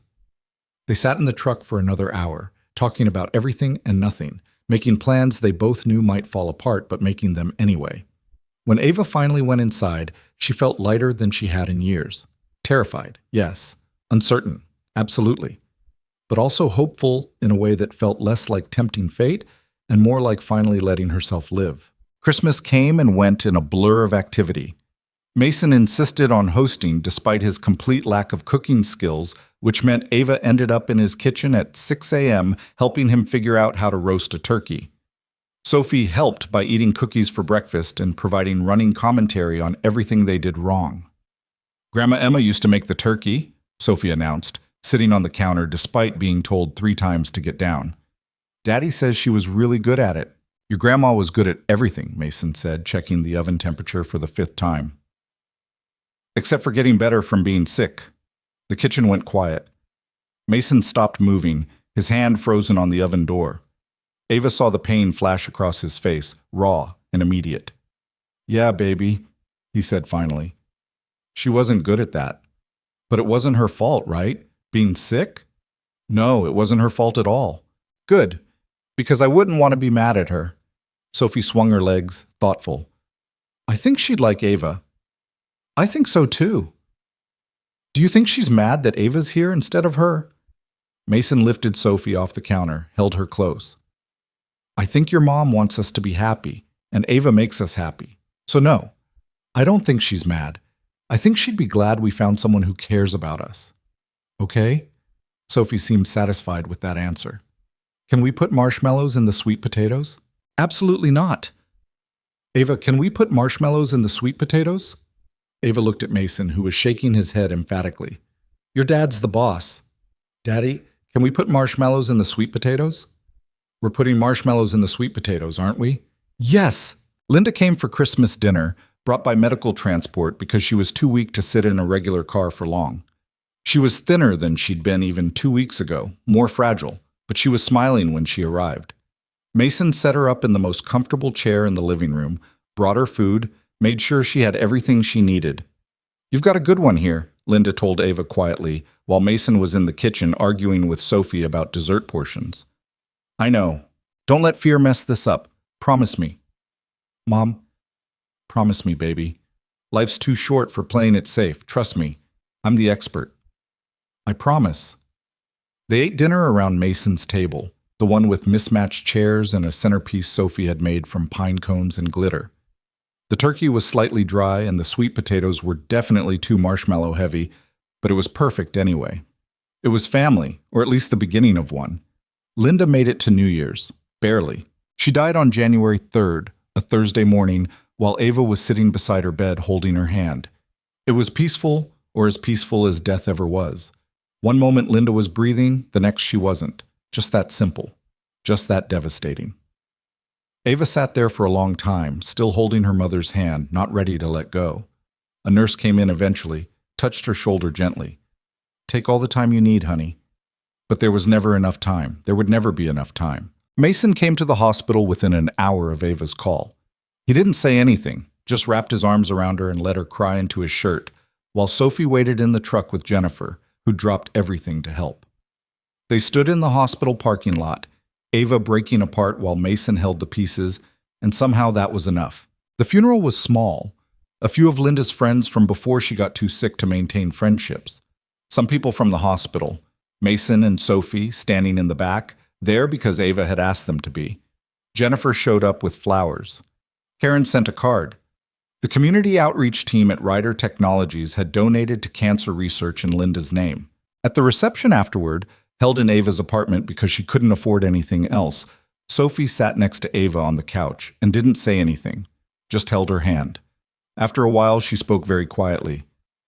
It doesn't stop hurting, Sophie said. Missing your mom. It just becomes part of you.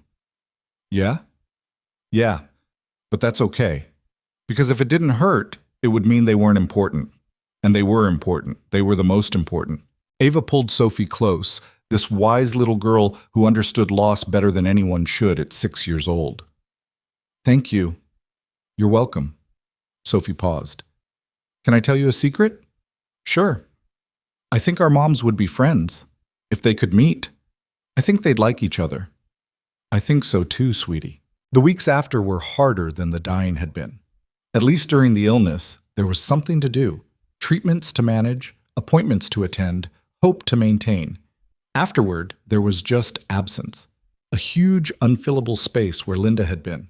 Ava threw herself into work. She expanded the Lincoln Elementary project to 3 more schools. She started a program connecting Ryder Technologies employees with volunteer opportunities.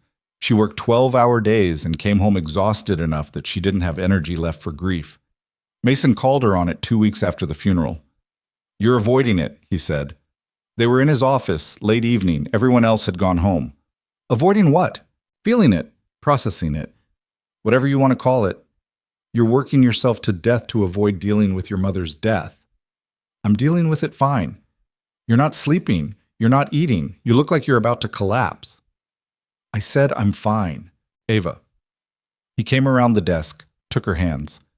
I know what this looks like. I did the exact same thing after Emma died. Worked constantly, barely slept, convinced myself that if I just kept moving, I wouldn't have to feel anything. It doesn't work. It just delays the inevitable. I don't know what else to do, Ava admitted and felt her voice crack. If I stop moving, if I let myself feel it, I'm afraid I'll fall apart completely. Then fall apart. I'll be here to help put you back together. So she did.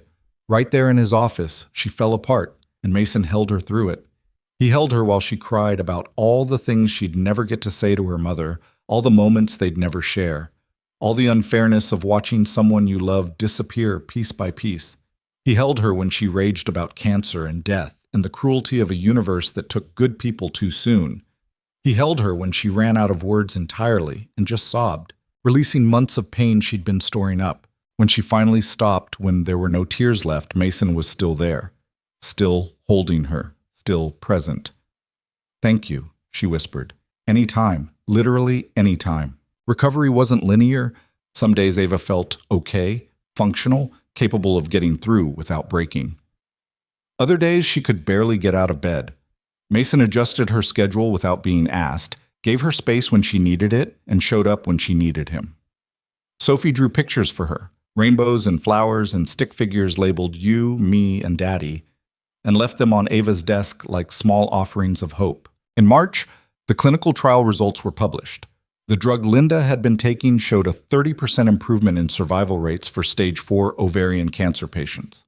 30% wasn't everyone, wasn't even most people, but it was something. It was progress. It meant Linda's suffering had contributed to something that might help other people live longer. Ava read the report sitting at her mother's grave. On a hill overlooking the city Linda had lived her entire life. "You did good, Mom," she said to the headstone. "You fought hard and you helped people you'll never meet. That matters. That really matters." The wind picked up, warm and carrying the smell of the ocean. Ava sat there for a long time, talking to her mother about everything and nothing, telling her about work and Mason and Sophie and all the ways life had changed. She didn't know if Linda could hear her, didn't really believe in an afterlife or spirits or any of that, but talking helped anyway. When she got back to her car, Mason was waiting, leaning against his truck. "How'd you know I'd be here?" Ava asked. "Jennifer might have mentioned you requested the afternoon off. This seemed like where you'd go." He pushed off the truck. "You okay?" "Getting there, slowly. That's all anyone can do." They drove to the beach, walked along the shore while waves crashed and seagulls complained about tourists. It was a weekday, so the beach was mostly empty except for a few people walking dogs. "I've been thinking," Mason said after a while, "about us, about what we're doing." Ava's stomach tightened. "Okay, I want this to be real. We're not just dating because we're both lonely or because it's convenient. I want an actual relationship, which means probably meeting each other's families, except your mom's gone and my parents are complicated. But I want you to know I'm serious about this. About you. I'm serious too." "Good. Because Sophie's been asking when you're moving in and I've been running out of ways to say, let's take it slow." Ava stopped walking. "She wants me to move in?" "She's 6. She thinks everyone who makes her happy should live in our house. Last week she suggested we adopt a penguin." "A penguin?" "I told her they need cold weather. She suggested we buy a very large freezer." Ava laughed, the sound surprising her. "She's something else. She's stubborn and ridiculous, and I love her more than anything." Mason took Ava's hand. "But I love you too. And I know it's fast and probably too soon, and we should be taking things slower, but I can't. I don't want to waste time pretending I don't know what I feel." Ava felt her heart stutter. "You love me?" "Yeah, I do, and if that scares you, if you need more time, I understand, but I needed to say it. I needed you to know." She thought about fear and risk and all the reasons this could go wrong. Thought about her mother telling her not to let fear mess things up. Thought about Sophie drawing stick figures and Mr. Whiskers destroying furniture and Mason burning pancakes while trying to be both parents at once. "I love you too," she said, "and it terrifies me. But I love you anyway." Mason kissed her then, right there on the beach with the ocean roaring and the sun starting to set. It felt like a promise, not a perfect one, not a guaranteed one, but real. The moving in conversation happened 3 months later. Not because Sophie pushed for it, though she did, constantly. But because Ava's lease was up and Mason pointed out she was spending most nights at his house anyway, and maybe it made sense to stop maintaining two places. It's practical, he said, trying to sound casual and failing. You're terrible at pretending this is about practicality. I want you here. I want to wake up next to you. I want Sophie to have you around all the time instead of visiting. I want a family. A real one. Not just me and Sophie trying to fill the space Emma left. Something new. Something built together. What if it doesn't work? What if we drive each other crazy? Then we figure it out, same as we've been figuring everything else out. So Ava moved in. Her belongings fit into Mason's house easier than expected, filling spaces that had been empty for too long. Her books went on shelves next to his. Her coffee mug sat in the cabinet beside Sophie's collection of plastic cups from various restaurants. Her photos of Linda joined Emma's photos on the walls. Two women who never met but were now part of the same story. Sophie helped unpack, narrating the entire process. This box says kitchen stuff. Should it go in the kitchen?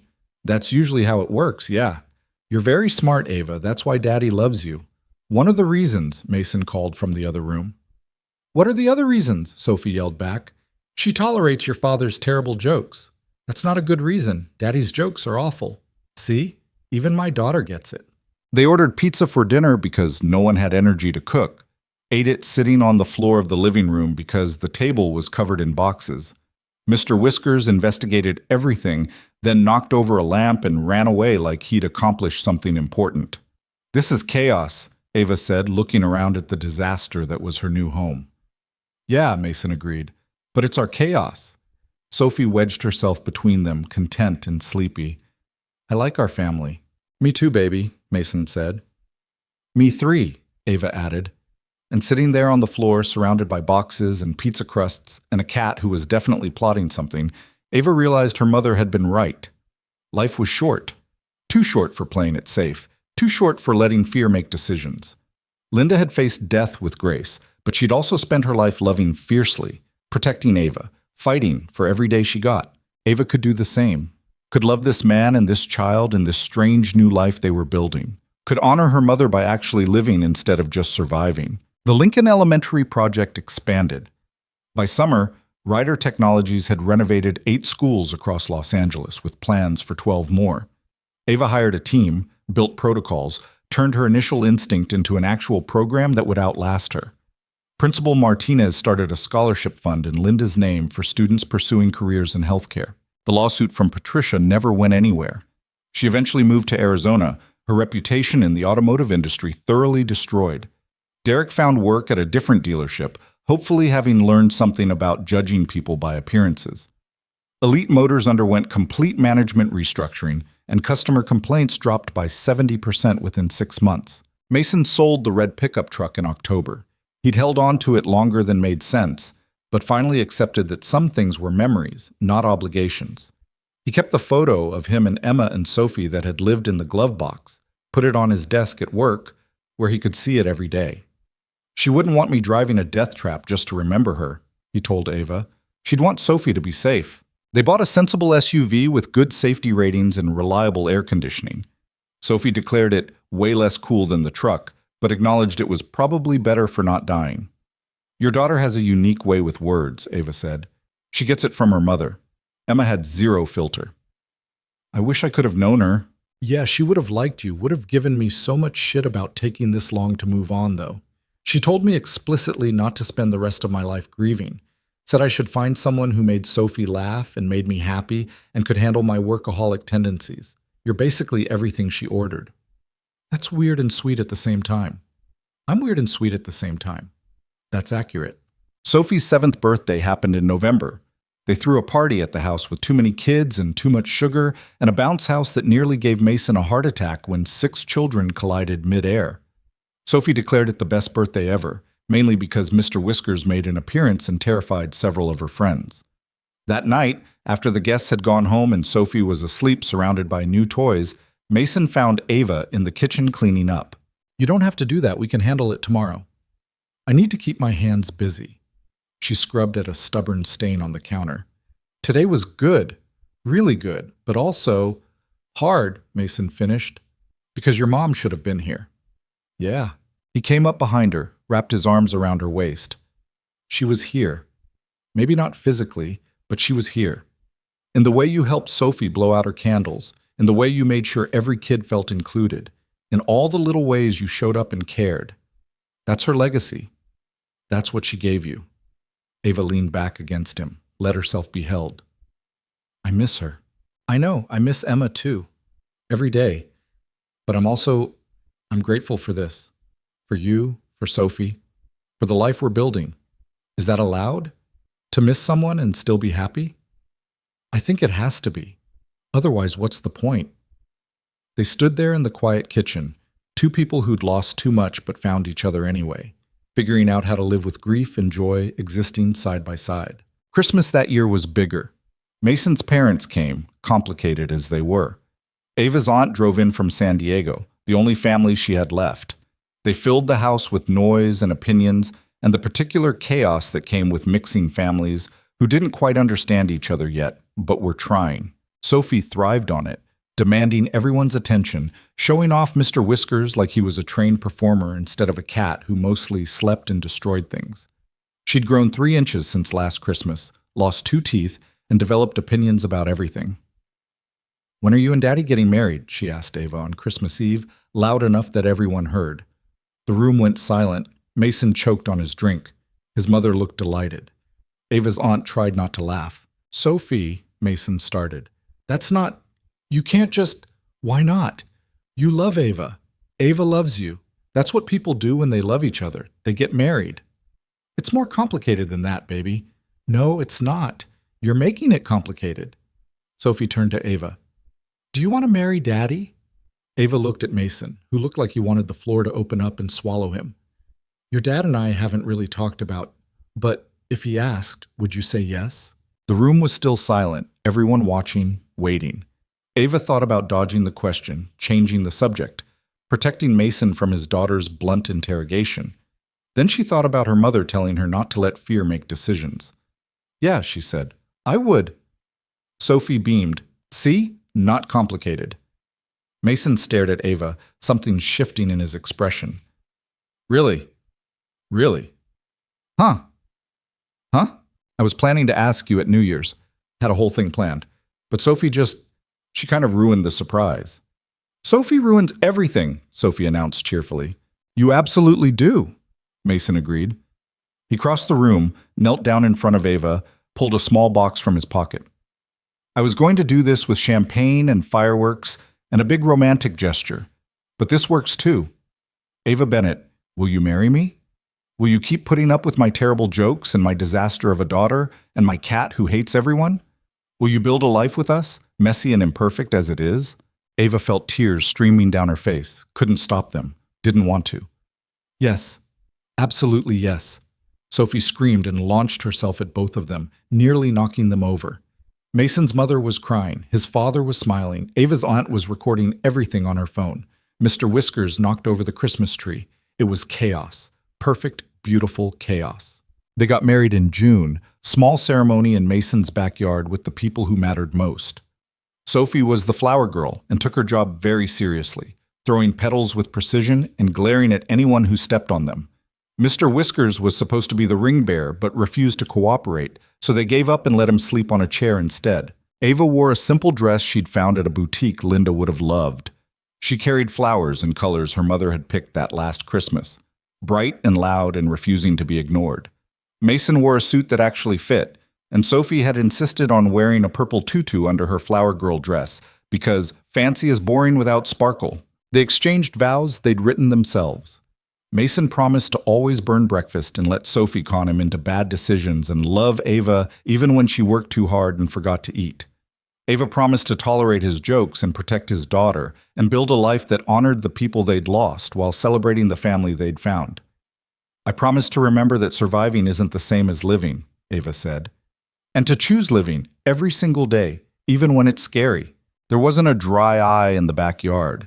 The reception was pizza and beer because neither of them saw the point in pretending to be fancier than they were.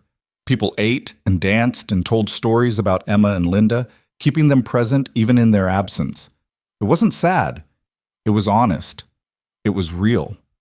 Later, after the guests had gone home and Sophie was asleep upstairs, and the yard was littered with evidence of celebration, Mason and Ava sat on the back porch watching the stars come out. "We did it," he said. "We really did." Think Emma and Linda would approve? Ava thought about it, about two women who'd loved fiercely and fought hard and refused to let death steal their impact. "Yeah, I think they'd be proud." Sophie told me this morning that she has two moms now, one in heaven and one here. Said it doesn't make her sad anymore, having you. Just makes the family bigger. She's a smart kid. She really is. Mason took Ava's hand, laced their fingers together. "Thank you." "For what?" "For standing up for her that day at the dealership, for being brave enough to defend a stranger's kid, for changing our entire lives." "You changed mine too." "Yeah. Yeah. You taught me that good things are actually possible, that not everyone leaves. That family is something you build, not just something you're born into."